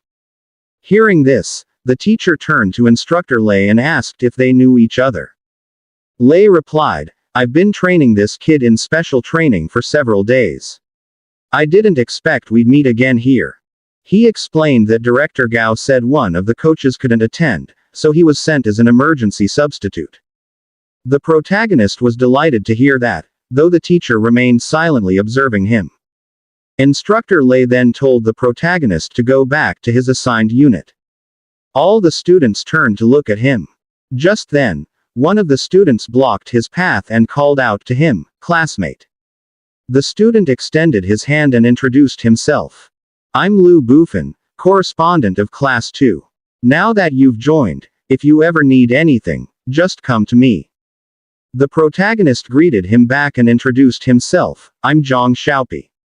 Lu Bufin smiled, welcoming him to Class 2, then curiously asked, "You've got a lot of star slots, right? What attribute are you?" He bragged that he had 19 star slots. Feeling a bit embarrassed, the protagonist replied that his number of slots was just what was left for him. Lu Bufin looked puzzled and asked, "Wait, you really only have 9? The protagonist nodded. "Yeah." Then, a student with a scar on his lip walked up from behind, speaking arrogantly. "So this is the guy everyone's been talking about. The one who got recruited into Class 2 and skipped military training." He sneered, "Turns out he's just a 9-slot loser. Unbelievable. This school actually allows backdoor entries now." When the protagonist heard this, he glared at him with anger on his face. The students grew uneasy and began whispering among themselves. Liu Kei quietly asked Yiliana, "They're not going to fight, right?" With concern, Lu Bufin stepped forward and said that since the school placed the protagonist in the same class, it meant they recognized his ability. The last student in their class finally finished reporting. He advised him not to be too aggressive. With a smirk, the student said that all 8 awakened classes had been eagerly waiting for his arrival. Everyone wanted to know who took the last spot in Class 2. And the result? He only had 9 star slots. He couldn't believe that a loser like this managed to enter the elite class. He asked if the teachers were blind. Instead of getting angry, the protagonist sighed and explained. He had few star slots, but he was a medical type awakened. That was probably why he was accepted into Class 2. Everyone fell silent upon hearing this. Lu Bufin turned to him in shock, unable to believe that he was a medical type. The protagonist nodded, confirming his guess. He looked at the student with a scar on his lip and asked if he had a problem with him. Why not go to the academic office and check the placement criteria? The student said nothing, shaking his head in embarrassment and frustration. He thought, if only he'd said earlier that he was a medical type. Now he looked like a fool in front of everyone. Suddenly, Liu Kei shouted, startling the student so much that his whole body trembled. His shout was so loud that even Yiliana covered her ears. He quickly apologized for yelling too loudly. Then, with excitement, he told Yiliana that in all 8 years and in all the first-year classes this year, this was the only medical type, and he was in their class. With a slightly sad expression, Yiliana agreed. After several hours of student training, the coach blew his whistle to stop them, saying that was enough for the day. After changing clothes and gathering their belongings, they began to leave. As the protagonist walked away, he thought. Aside from the regular classes for ordinary students, Bincheng High School also had special classes for awakened students. Each year, there were 8 classes, and the school assigned students based on evaluation. Since he had registered late, most of the squads were already formed. There were only 3 days left before the military training ended. If he wanted to represent the class in the competition, he had to reveal his true ability. The next morning, 4 a.m. At the training ground, 3 students had already begun exercising. Liu Kei was panting heavily from exhaustion, begging Yiliana to wait for him. He also asked why they had to wake up earlier than the roosters just to torture themselves. Liliana replied that the best time of the day was in the morning. If they didn't train properly, how would they improve? If they didn't push themselves, they'd be left behind. He asked, left behind by what? There was no one else on this track but them. No one worked harder than they did. Too tired to continue, he fell to the ground and wished they could just go back to sleep. Crying and with tears streaming down his face, he wondered why he had ever chosen to become an awakened. He just wanted to draw manga and relax, like a small fish. His crying stopped when he noticed something ahead. He saw the protagonist, wiping off sweat. He was stunned and realized, someone was actually working harder than they were. He called out to him, "Hey, white-haired student." Waving cheerfully, he introduced himself. He was Liu Kei, and they were classmates. The protagonist greeted him warmly and introduced himself as well. The protagonist was surprised when Liu Kei suddenly grabbed his hand. Smiling, Liu Kei asked if he had already found a squad. If not, he asked if he wanted to join theirs. While still holding his hand, she asked the protagonist if he was, by any chance, a medical type awakened. Their squad already had a tank and a damage dealer, a great lineup that would surely ensure his safety. But Liu Kei was suddenly startled when someone forcefully patted her on the shoulder. Behind her appeared Liliana, smiling as she introduced herself to the protagonist. She was Liliana, also from Class 2. She said Liu Kei was just always noisy and energetic, he shouldn't mind her too much. She then introduced the two siblings who were with them. The older brother Zhu Wen, who only gave him a sharp look, and Zhu Wu, who smiled and waved at him. As the protagonist looked at them, he thought that there were already 4 of them, just right for a standard squad.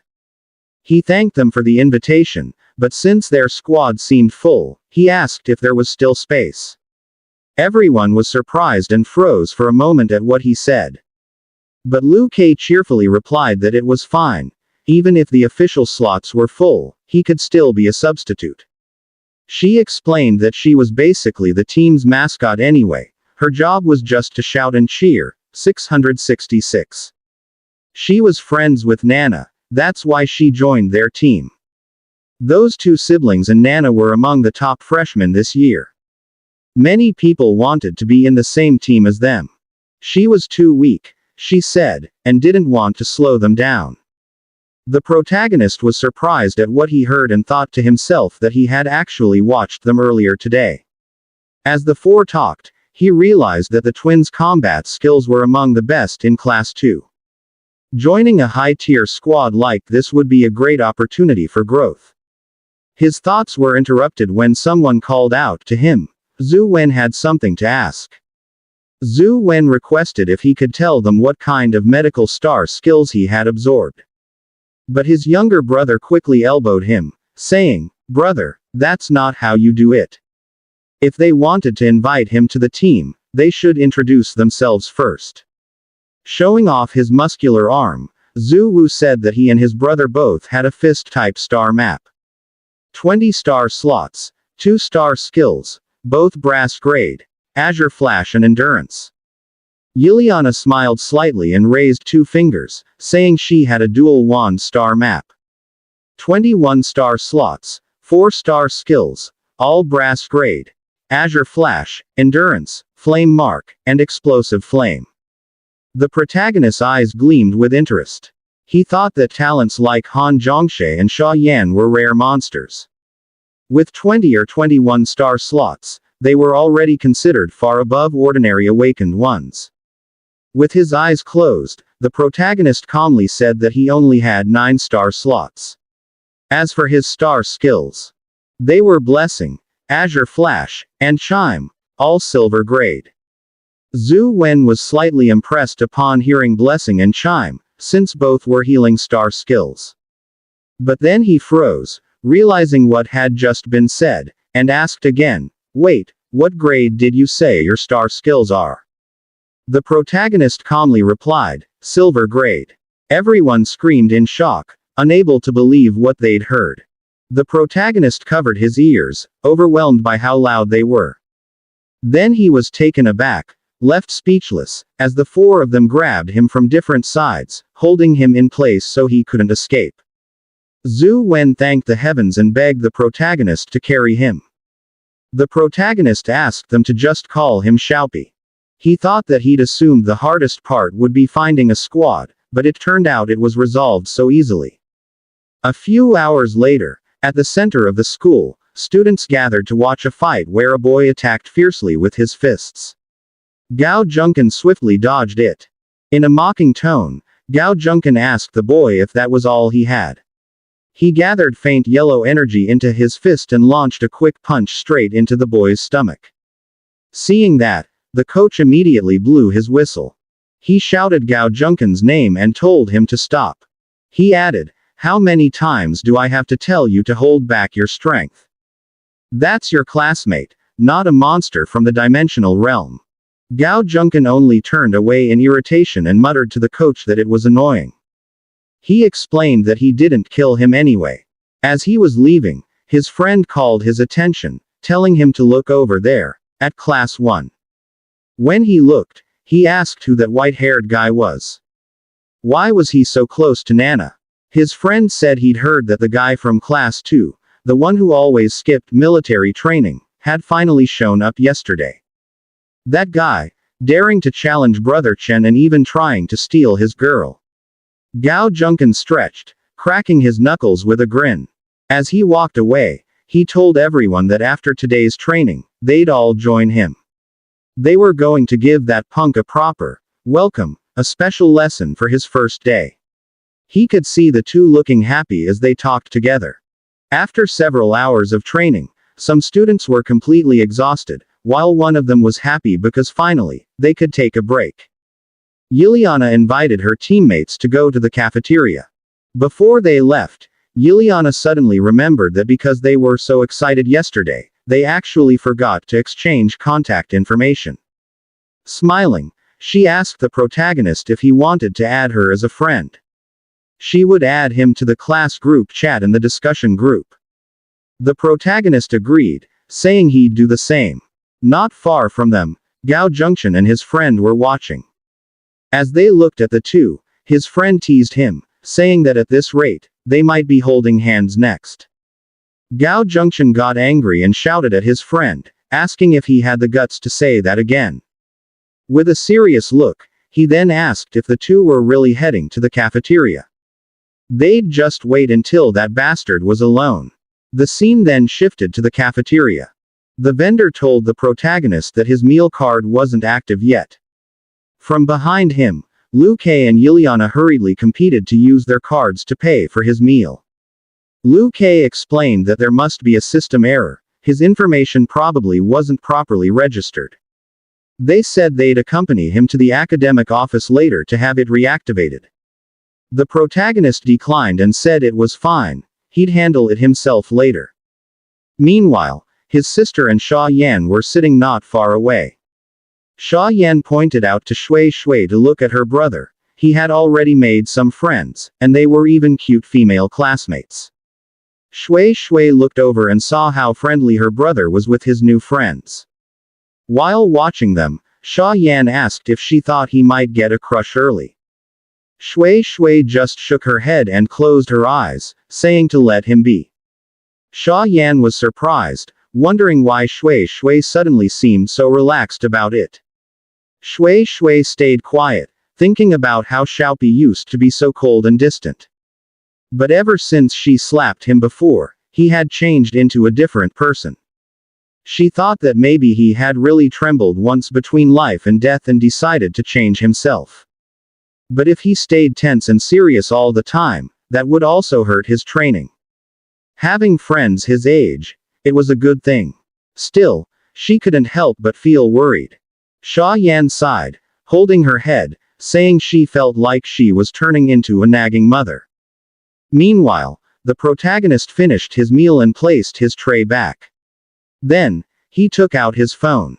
While walking back up the stairs, he thought about telling Han Zhongshe and the others that he had successfully found a squad. But suddenly, 3 students blocked his path. They invited him to come with them for a short walk. The protagonist couldn't even speak, just staring at them in surprise. One of the students, who had a scar on his lip, grabbed his arm so he couldn't escape. He thought to himself that campus bullying was a common problem in many schools. Before he transmigrated, he never experienced it. He was so invisible back then that even the bullies didn't notice him. Who would have thought that after transmigrating, besides gaining friends and family, now, even bullying had been added to his checklist? They shoved him into a dark room, and once inside, Gao Junction asked if he was Jiang Xiao. He said he'd been getting a little close to Liliana lately, hadn't he? Didn't he know that he liked that girl? Another friend added that this guy even joined Liliana's squad. Confused, the protagonist asked who this guy even was. Before answering, he grabbed a wooden sword and stepped down from his chair. Resting the wooden sword on his shoulder, he arrogantly introduced himself as Gao Junkin, the top dog of Class 1. In a mocking tone, he told the protagonist, how dare he approach the girl he liked. Then, he moved quickly, preparing to attack, shouting that today, he'd give him a personal lesson. The protagonist managed to dodge his strike. In his mind, the name sounded familiar. He attacked again, but the protagonist evaded once more. He compared the name, Gao Junction, to Gao Junwei. From their names alone, who would believe they weren't related? He wondered silently if this guy was seriously trying to kill him. Gao Junction laughed at him, the wooden sword on his shoulder glowing with yellow and red energy. He arrogantly declared that his family had both power and influence, so even if he injured him, what of it? One of the students praised him, saying how awesome Brother Chen was. Gao Junction was pleased with the situation. The protagonist faced the students and told them that they were violating the school rules. Gao Junction replied that they weren't violating anything, it was just friendly sparring. Even if something happens, he said, my brother will protect me. Then he mocked the protagonist, asking if he even knew who his brother was. Two students began walking toward the protagonist. But before they could get close, he calmly said that he was a medical type awakened. When the scarred student heard that, he tried to hold back his laughter, but failed. They burst out laughing and told the others to listen to what he said. Still smirking, the scarred boy mocked him further. Who cares what kind of awakened you are? You're still trash. You've only got 9 slots. He ordered his friends to grab him. Let's see if a medical type can take a beating. One student tried to grab the protagonist by the shoulder, but in one swift motion, the protagonist caught his hand, pulled him forward, and slammed him hard onto the floor. The scarred boy got furious. How dare you fight back? He shouted. The protagonist ignored him, his expression serious as he prepared to attack. He delivered a strong punch straight to the boy's stomach. The impact made him spit blood. The blow was so strong it sent him flying through the air, crashing hard into the wall. Gao Junction was stunned by what he saw, and so were the other students. He yelled at his friends, demanding why they were just standing there. He ordered them to catch the protagonist. Before one of them could reach him, the protagonist used his supreme leg whip. This is Azure Flash, Pro Max version. Then came the Howlin' Root Fist. A powerful strike that landed directly on his opponent's chin. When Gao Junction saw his friends defeated, he grew angry. He called the protagonist a bastard and prepared to attack with his wooden sword. But before he could make a move, the protagonist stared at him, stretched out his hand, and shouted, blessing. Purple and red energy spread around Gao Junction. He dropped his weapon, and a red beam of energy struck his head. He felt strange, dazed. What is this feeling? He muttered, confused. For a few seconds, he lost control of himself. The protagonist took that chance to move behind him and punched him in the face. Even when Gao Junction fell to the floor, the protagonist kept punching him. Mockingly, he asked, so what if you have power and connections? So what if your brother's cool? Does that give you the right to bully others and act like a tyrant?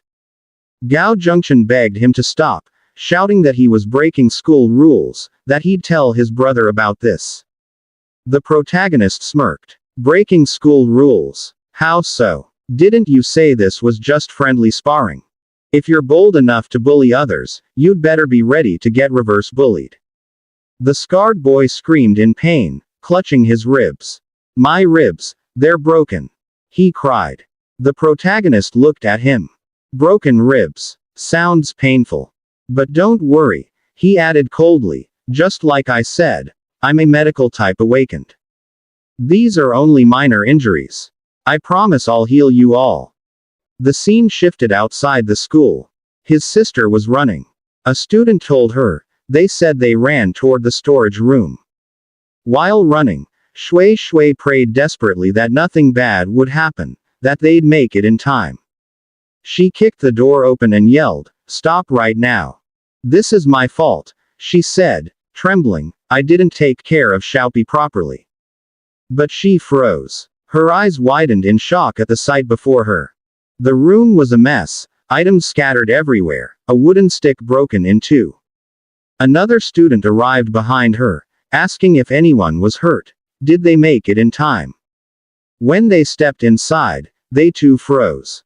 The students were lying on the floor, covered in bruises and wounds. The protagonist stood silently before them. The silence was broken when his sister called his name. She rushed to him and asked if he was hurt. He said he was fine, but asked why she was there. She explained that the class communication officer reported seeing students from another class dragging him away. When she noticed his last message hadn't been replied to, she went to look for him, and happened to meet the student behind her. She sighed in relief, holding her head. Thank goodness you're okay. She told him to return to training. She'd take care of things here. The protagonist was stunned by her words. She's even cleaning up his mess. How much trouble did the original owner of this body cause before? He replied calmly, there's nothing to fix. They're all fine. If you don't believe me, ask them yourself. The scarred student quickly agreed, forcing a smile. Why yeah, we're fine.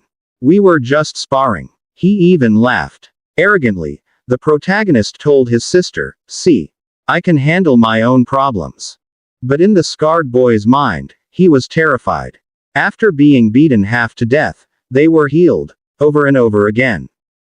No one could endure such torture. No wonder everyone said, never fight a medical type. They're real demons. Hours later, inside the school, Gao Junction could be heard crying as he called out for his brother. Shaking, he showed his broken wooden sword and complained, that guy's insane. His blessing skill must be poisonous or something. He even broke the sword you gave me. Please, avenge me. His brother turned to him, serious and calm. That's enough. I've heard enough, he said firmly. Focus on your training. Get a good rank at the showcase. Don't disappoint our mother. It's just a wooden sword. I'll get you a new one later. Gao Junction teared up and thanked his brother sincerely. His brother smiled gently. What are you talking about? You're my most precious little brother. Happily, Gao Junction said goodbye and ran off to start his training. His brother nodded, then looked out the window. He remembered. Jiang Xiao was Shui Shui's useless little brother. That night, the scene shifted to a popular diner. Inside, Yiliana apologized, saying she was sorry for getting caught up in the mess. Liu Kei asked, what's wrong with our little Nana being so charming? It's Gao Junction's fault. We should report him to the teacher. The protagonist asked, report him. Why? This was between men, and I already settled it. I gave him a serious beating.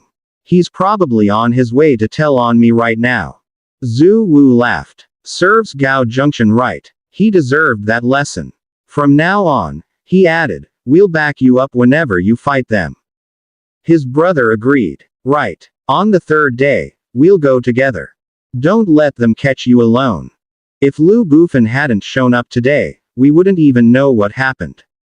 Liu Kei praised Lu Bufan for his quick thinking, calling for backup and summoning Senior Han.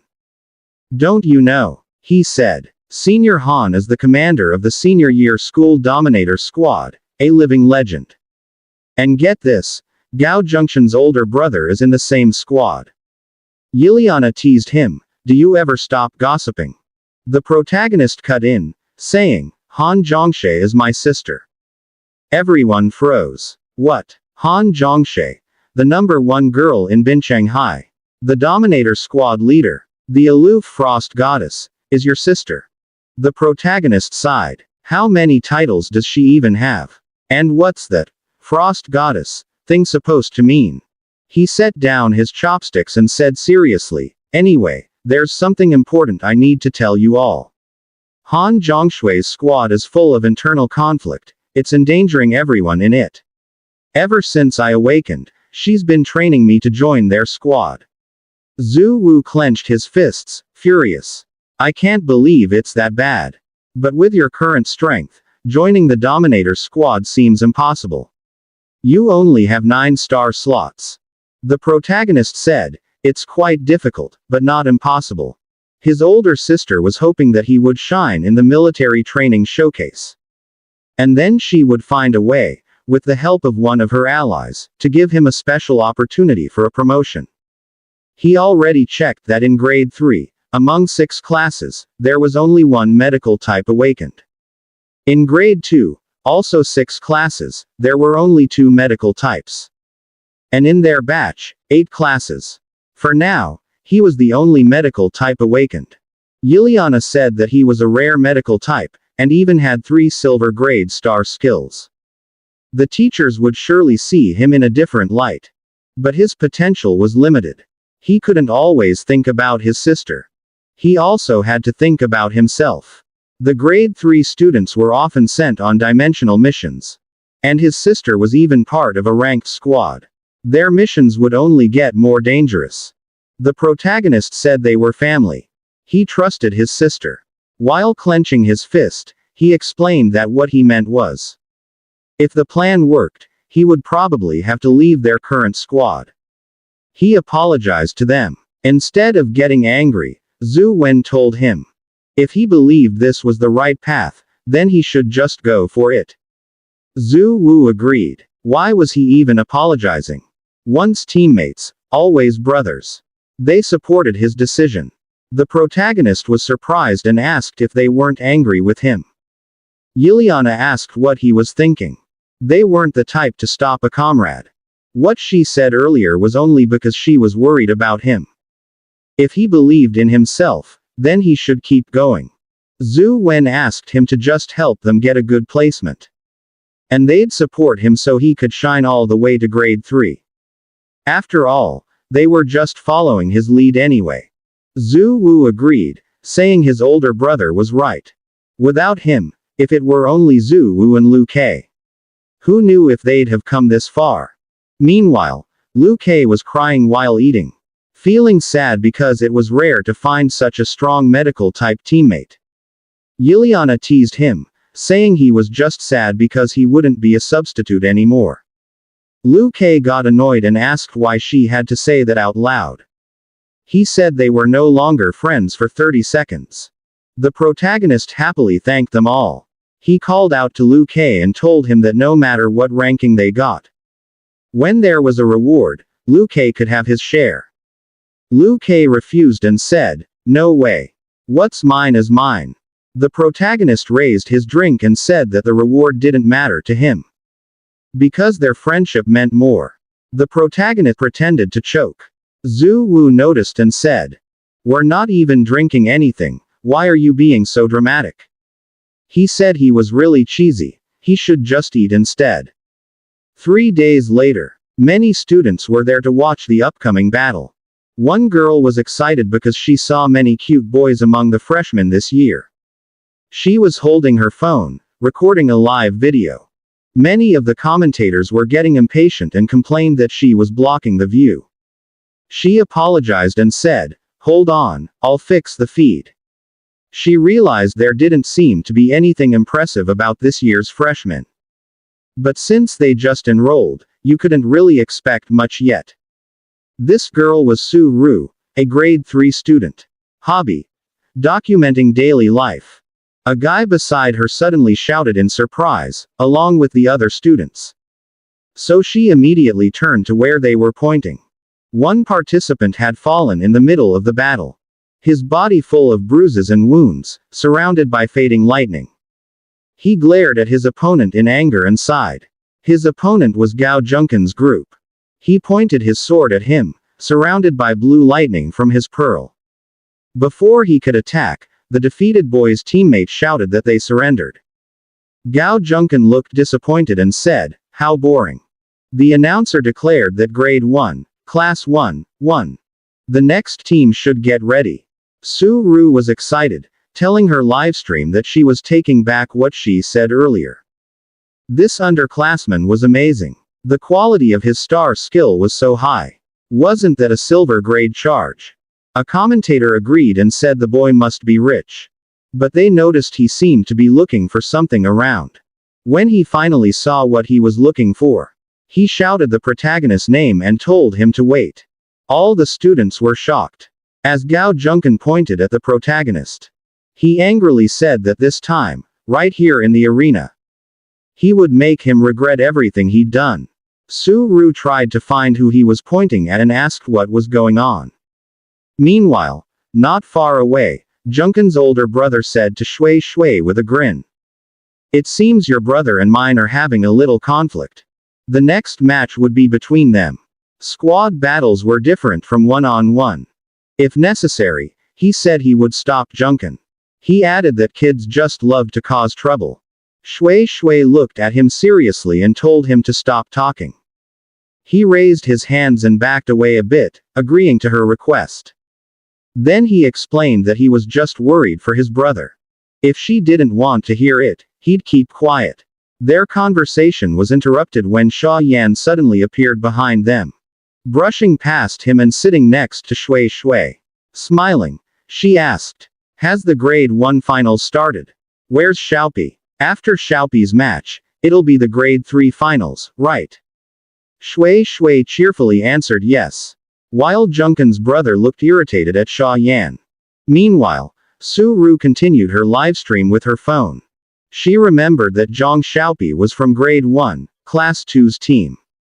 She closed her eyes, recalling each battle where the protagonist participated. From the first match, he had mostly just watched and done nothing.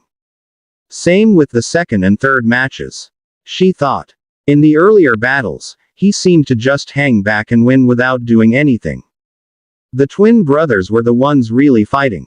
A strategy of winning without doing anything. As Zhu Wu cracked his knuckles, he said, "After this match, when the Grade 3 finals are done, we can vote their team out of the squad." Liu Kei asked if pretending to be weak would even work. The protagonist already beat Gao Junkan. Surely his brother knows he's not someone easy to deal with.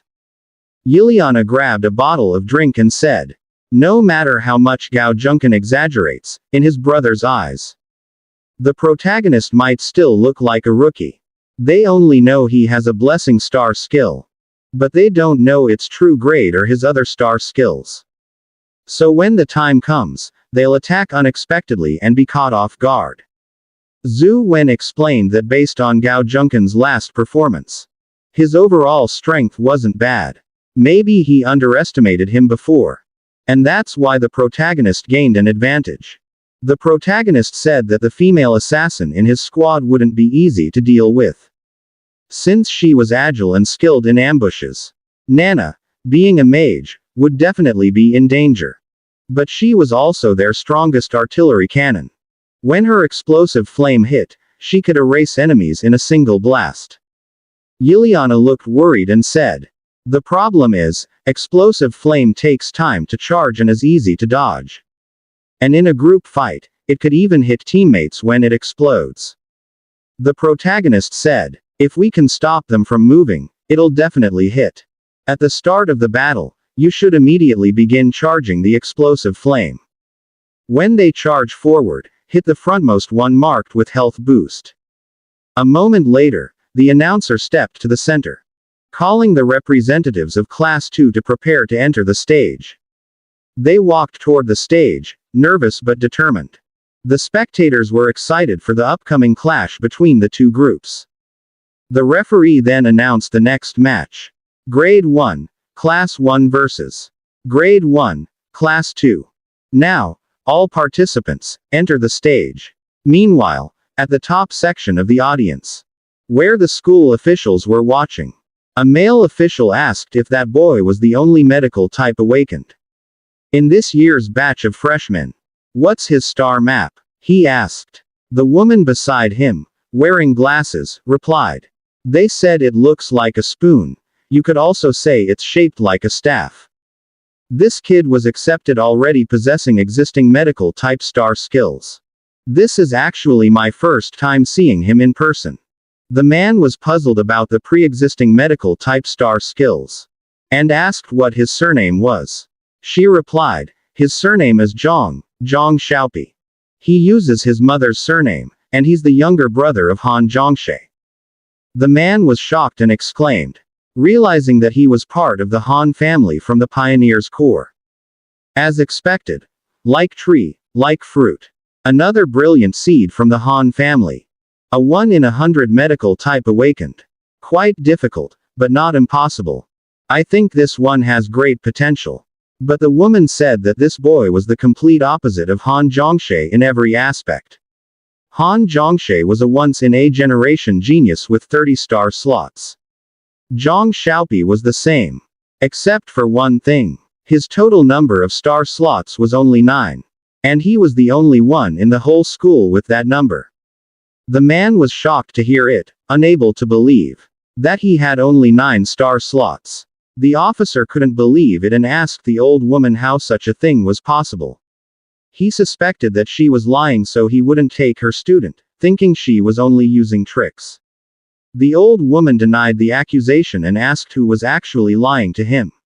She further explained that even she wasn't sure whether the child was a genius or not, so it was better for him to see for himself, and she pointed toward the group of the protagonist. On the stage, both sides finally faced each other. The protagonist group looked serious as they focused on their opponents. At the back, the protagonist approached Liliana and instructed her to create 2 explosive flame attacks. Liliana hesitated at the 2 attacks the protagonist wanted because she feared they might be too powerful. The protagonist explained that 2 attacks were enough because this was a real battle. Their opponents wouldn't hold back, and 2 explosions would be enough to make the referee pull them out. He also told her not to worry because the school had a healer. Even though she was worried, Liliana said she understood. But the protagonist assured himself that Gao Junxian would be the first to move because he knew Gao was furious and wouldn't be able to control himself. If they could take out one opponent early, the remaining ones would be easier to handle. Liliana couldn't help but ask how he was so sure. Instead of answering directly, the protagonist placed a hand on her shoulder and implied that the enemy's anger would drive him to attack immediately. On the other side, Gao Junxian was seething with rage, his grip on his weapon trembling with force. The referee's whistle echoed, and he raised the flag, signaling the start of the battle.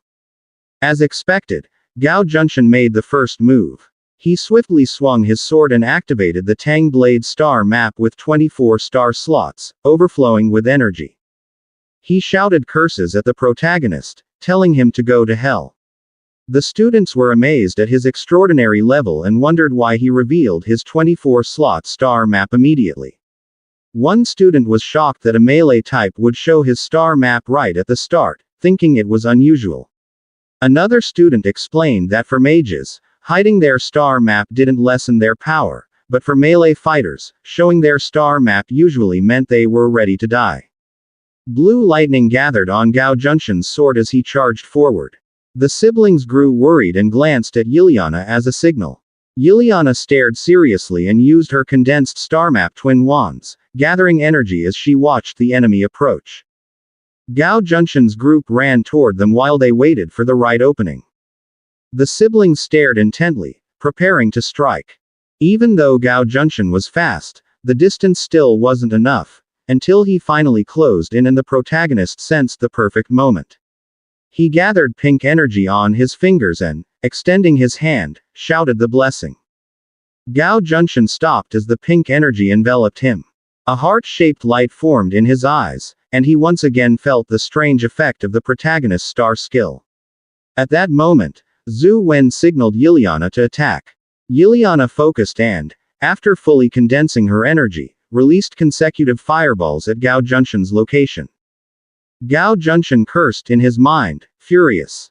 He prepared to block one of the glowing fireballs coming toward him. When the attack hit, a powerful explosion erupted. The smoke had not yet cleared when Liliana asked if her attack had landed. But she suddenly sensed a presence behind her, the female assassin approaching to strike. When she turned, the enemy was already right behind her. She could see the assassin's reflection in her own eyes. At that moment, she remembered her training with her father, where she had to carry a heavy bucket of water. He told her not to cry, just hold the bucket like that. He reminded her that she was a mage. In the future, she would stand behind the group. Not only did she need to support her teammates, but she also needed to protect herself. If not, she would become a burden to the team, a weakness. Her lack of ability could lead to her teammates' deaths. Crying, Liliana agreed with her father. She snapped back to the present, the assassin closing in, reaching for her. The protagonist grew alarmed and shouted at Liliana. In that instant, her fear vanished, and she stared seriously at her opponent. She quickly spun her staff and, with her eyes closed, unleashed a fire attack through it. The protagonist was shocked, unable to believe what Liliana had done. Even the student spectators fell silent in surprise. The assassin staggered backward, filled with shock and disappointment. The protagonist smiled and told her she did well. He extended his hand and used the blessing again. It struck the female assassin, leaving her weakened, trembling, unable to stay still, and struggling to breathe. The protagonist decided it was the perfect moment for Liliana to unleash the two explosive flames. Liliana followed, gathering fire in her staff and staring intently at the opponent. The assassin panicked, her eyes widening as sweat dripped down her face. Liliana quickly launched two fireballs. The assassin was shocked the moment she realized they were speeding toward her, and all she could do was brace to block them. A loud explosion followed, prompting the referee to raise the red flag and declare that Wu Jingying from Class 1 was no longer able to fight. As the smoke dissipated, the students saw her wounded and sitting on the ground. Many couldn't believe the staff could be used as a close-range weapon, nor the unique star skill of the protagonist, who was only a healer. Admiration grew for the impressive combination of a melee mage and a toxic priest. Meanwhile, Su Ru covered her mouth in disbelief. She believed that healing star types were extraordinary, but the protagonist's approach was completely different. She noticed the reactions of Gao Junshin and the female assassin after being struck by the protagonist's healing skill. They behaved strangely. Zhu Wu stood up and began laughing, thinking Liliana had taken the spotlight and he wouldn't allow that to happen completely. He signaled his older brother, and the two attacked at the same time, racing each other until they uppercut a male student who flew violently backward. Gao Junshin ignored this. Instead, his gaze burned at the protagonist with overflowing hatred. He mocked the protagonist, telling him that if he had the guts, he shouldn't use his annoying star skill. But he was shocked when the protagonist suddenly rushed toward him and agreed to his condition. The protagonist even reminded him about the incident in the storage room where he defeated Gao without using any star map. Gao Junshin trembled in fear as the memory resurfaced. He was quickly struck by an uppercut, followed by an elbow to the chest and a powerful kick. His older brother shouted at the referee to stop the fight, but the referee said Gao hadn't lost his combat ability yet and could only stop if he surrendered. The protagonist grabbed Gao Junshin and asked if he would surrender. Instead of surrendering, Gao continued cursing and threatening that he would find a way to have the protagonist killed and that his brother wouldn't let this go. The protagonist mocked the so-called young master of the Gao family, wondering if empty threats were all he could offer. Blue energy gathered on his fist as he prepared himself. In the end, he said that if the opponent wouldn't surrender, then there was nothing more he could do, and he readied a powerful punch surrounded by blue light. With the force of the punch released by the protagonist, Xiao Chen was sent crashing to the ground, nearly unconscious. He could no longer move or get back up. The referee immediately stood and loudly announced that Xiao Chen had completely lost his ability to continue the fight. He was officially eliminated. At the same time, another one of his teammates collapsed onto the floor, gasping for breath and trembling. He raised his hand to signal surrender. Soon after, the last remaining member of their group also raised his hand, knowing he had no ability to fight 1 against 4. With no other choice, he surrendered as well. The referee once again announced that the first-class Black Bear team had officially surrendered and was completely eliminated. In front of everyone, he loudly declared the result of the freshman group finals. The winner was Class 2. The protagonist's classmates immediately erupted into cheers. Shouts, applause, and laughter mixed together as they rushed toward the stage, repeatedly yelling that their class were the champions. Liu Kei quickly approached Liliana, full of joy and admiration for her performance. Meanwhile, Zhu Wu and Zhu Wen were immediately surrounded by their classmates, who kept praising them and calling their performance incredibly cool and impressive. Zhu Wu smiled arrogantly and said that the honor class was not that terrifying after all, they had practically crushed them. From the viewing platform above, an official spoke repeatedly. According to him, the match was not bad at all. It was not easy to predict that squad's tactics, and it was clear that they had even used their personal grudges as a major advantage. He added that the protagonist possessed a very unusual star skill blessing. He immediately turned to Principal Yan, who no longer seemed intent on hiding the truth. In a calm but firm voice, the principal stated that the boy's blessing was of silver-grade quality, and even more extraordinary, it had undergone a mutation. Mutations in star skills were extremely rare. In all his years of experience, this was the first time he had ever seen such a case. The official was deeply shocked and could hardly believe it. A silver-grade blessing with a mutation, something that was practically legendary. He thought for a moment and wondered if the boy's parents were Han Zhongshe and Li Wei. If that were the case, everything would make sense. However, Principal Yan immediately explained that the protagonist's innate talent was naturally low, which was why he could not understand how the boy had managed to absorb such a star skill. Perhaps this was what people called a blessing in disguise. While the protagonist was smiling happily with his classmates, a man suddenly shouted his name and rushed over. Gao Junwei's face was filled with anger. He sternly accused the protagonist and asked whether he had not seen that his younger brother had already completely lost the ability to fight. How could he be so ruthless? With a teasing gesture and tone, the protagonist calmly asked whether Gao Junwei was the referee. Obviously, he was not. He added that he was not a referee either, he was a fortune teller. Did Gao Junwei want him to predict his fate? Grinning, he pointed at Gao Junwei and jokingly said, "You'll be reading fortunes with your ass." Gao Junwei's face darkened even further.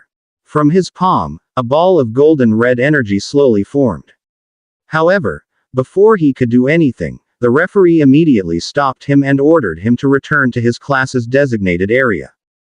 Gao Junwei clenched his jaw. As he turned away, he coldly told the protagonist that the challenge match would take place this afternoon, and that he would be waiting for him there. The scene shifted to the cafeteria, where the protagonist was happily eating, carefully smelling and savoring the food. Suddenly, he was startled when someone approached and introduced himself as Li Wei, his brother's teammate. He immediately recognized him, the one who had a long-standing feud with Gao Junwei. Li Wei looked slightly embarrassed upon hearing how the protagonist's sister introduced him. While eating, the protagonist jokingly said that Li Wei was handsome, but wondered why he was always sent to the front to take all the damage. Li Wei smiled and said that it was his duty as a shield combatant to lead the charge. It was an honor for him to protect his teammates. He added that he would rather face monsters than certain people, because a Sha Yan was far more terrifying than monsters themselves. The protagonist was surprised by this and softly replied that he thought Sha Yan was actually quite nice. Li Wei immediately cut off the topic, saying they should forget about it. He had only come by to meet a future teammate of their squad. After the senior group finals, the next event would be the challenge match between the top students of each grade. On their side, Sha Yan and the protagonist's sister would be participating. After a long discussion with the principal, it was clear that everyone had high expectations for him. That afternoon, in the senior group finals preparation zone, the protagonist's sister rested briefly while Sha Yan busily stretched nearby. The surroundings were quiet, but the tension was palpable. When the referee finally announced that senior class 1 should prepare to enter the stage, Gao Junwei's expression immediately changed, becoming cold and serious. They walked onto the stage together. The first member of senior class 1 to be introduced was Li Wei, a shield combatant. His star map was a kite shield, and he possessed 25 star slots. From the audience, a girl screamed excitedly, saying that even though they were classmates, her heart still raced every time she saw Li Wei. Next came Han Zhongshe, a mage with the Sacred Flame star map and 30 star slots.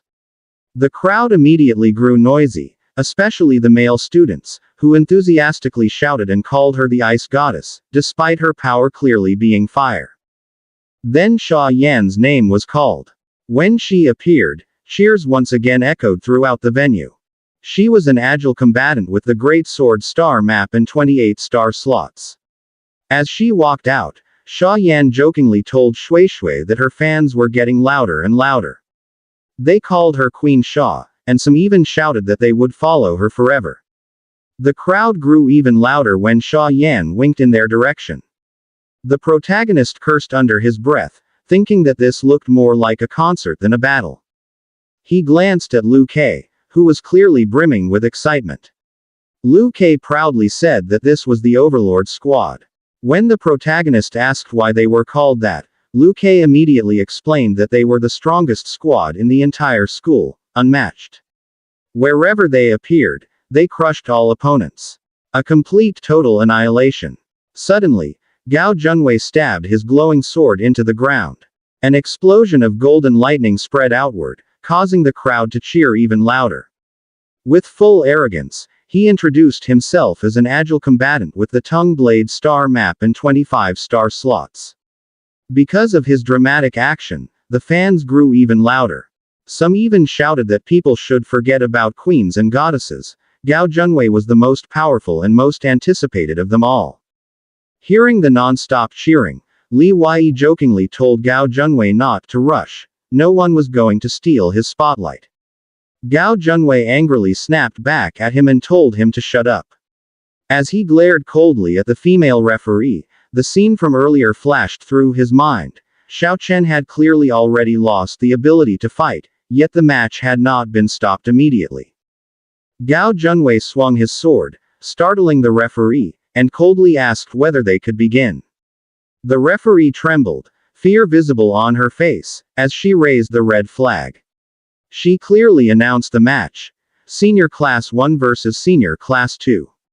When the flag finally dropped, the battle officially began. Gao Junwei moved instantly. He charged forward at extreme speed as golden lightning wrapped around his body. On Senior Class 2's side, their female leader quickly ordered her teammates to follow her movements and maintain formation. However, some of her teammates were already trembling with fear. Meanwhile, Gao Junwei smiled as even more intense lightning burst from his eyes.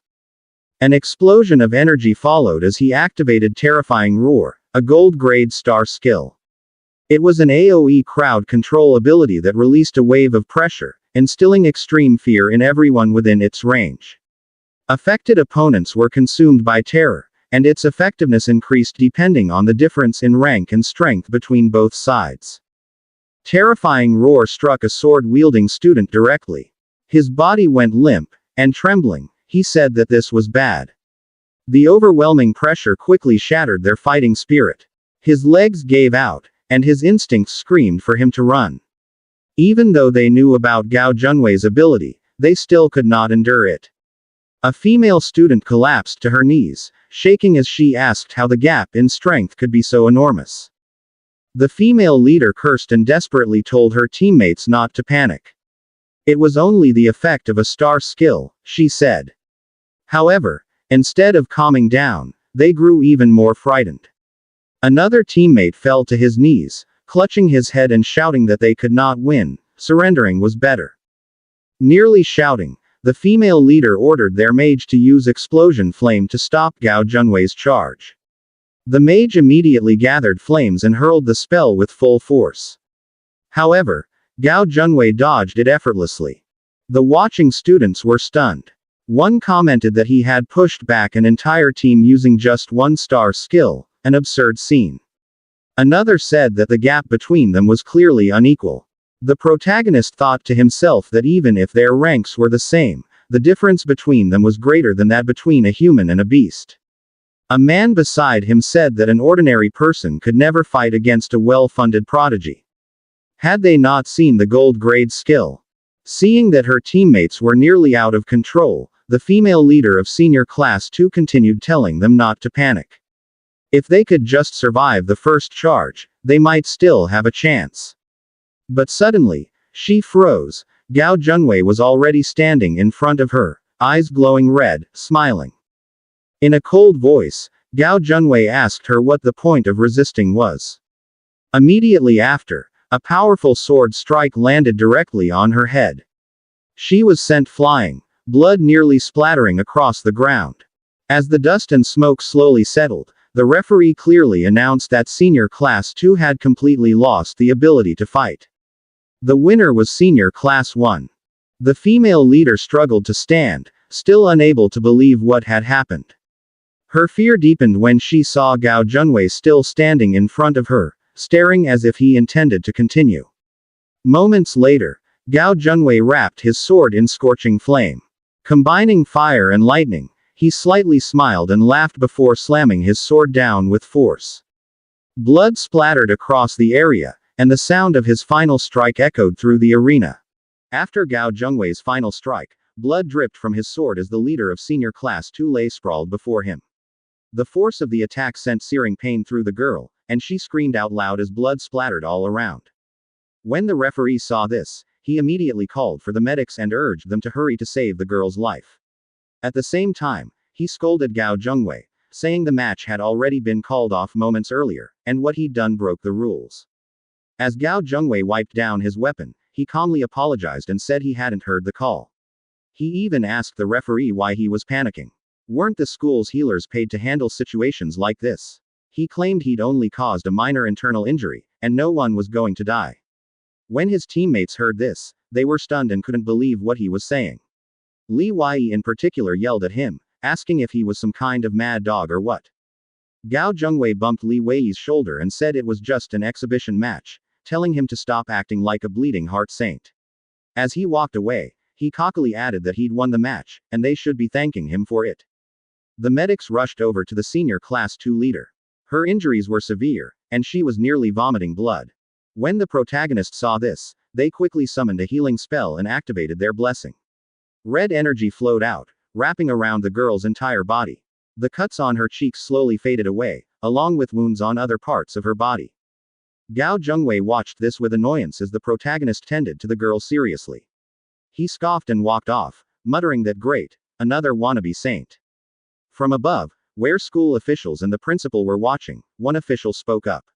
He said Gao Junwei had potential, but it was a shame, his nature was far too brutal. Because of this, he'd never achieve true greatness.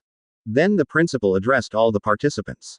He said the match had clearly shown a gap in strength, but it had also revealed flaws in character.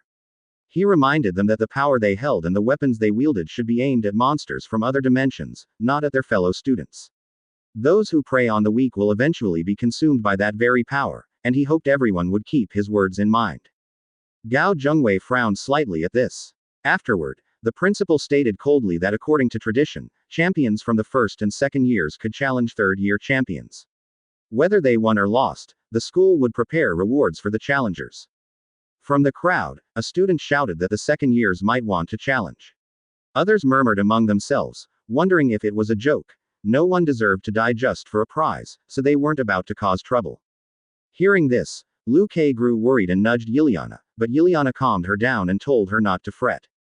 Meanwhile, Su-ru kept filming on her phone. She said the second years seemed to be backing down, but the first years looked interested. She couldn't believe they'd dare challenge the school's so-called tyrant. Watching through her phone, some students were shocked. Were the first years really going up there? Did they want to get themselves killed? One student said that even with their healing abilities, they were being reckless. They'd beaten up Gao Zhengwei's younger sibling, and now they were walking straight into the older sibling's line of fire. Another said they had to admire their courage. They all fell silent when someone shouted out. It was Xia Yan calling the protagonist, waving her hand and telling them not to be scared, to come up already. Her older sisters were waiting for them. The crowd was surprised. Did the white-haired kid even know Xia Yan? Some mentioned rumors that the protagonist had been personally brought to the school by Han Zhongshe and Xia Yan. When others asked if it was true, a guy said it was definitely the real deal. The protagonist thought to themselves that Xia Yan really was one of a kind.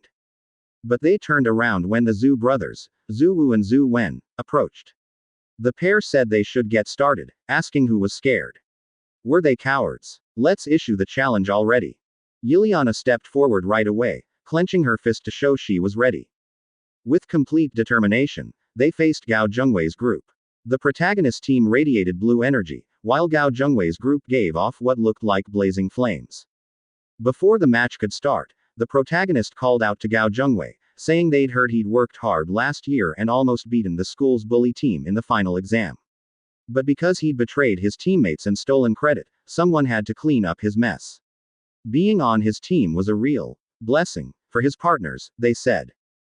Gao Zhengwei yelled at them, demanding to know who they thought they were. The protagonist replied teasingly, laughing as they asked if he'd changed careers too. They said seriously that they didn't read fortunes anymore, they'd switched jobs and were now making keys. This made Gao Zhengwei even angrier. He pointed at them and asked if they thought they were worthy, how many pieces could he tear them into.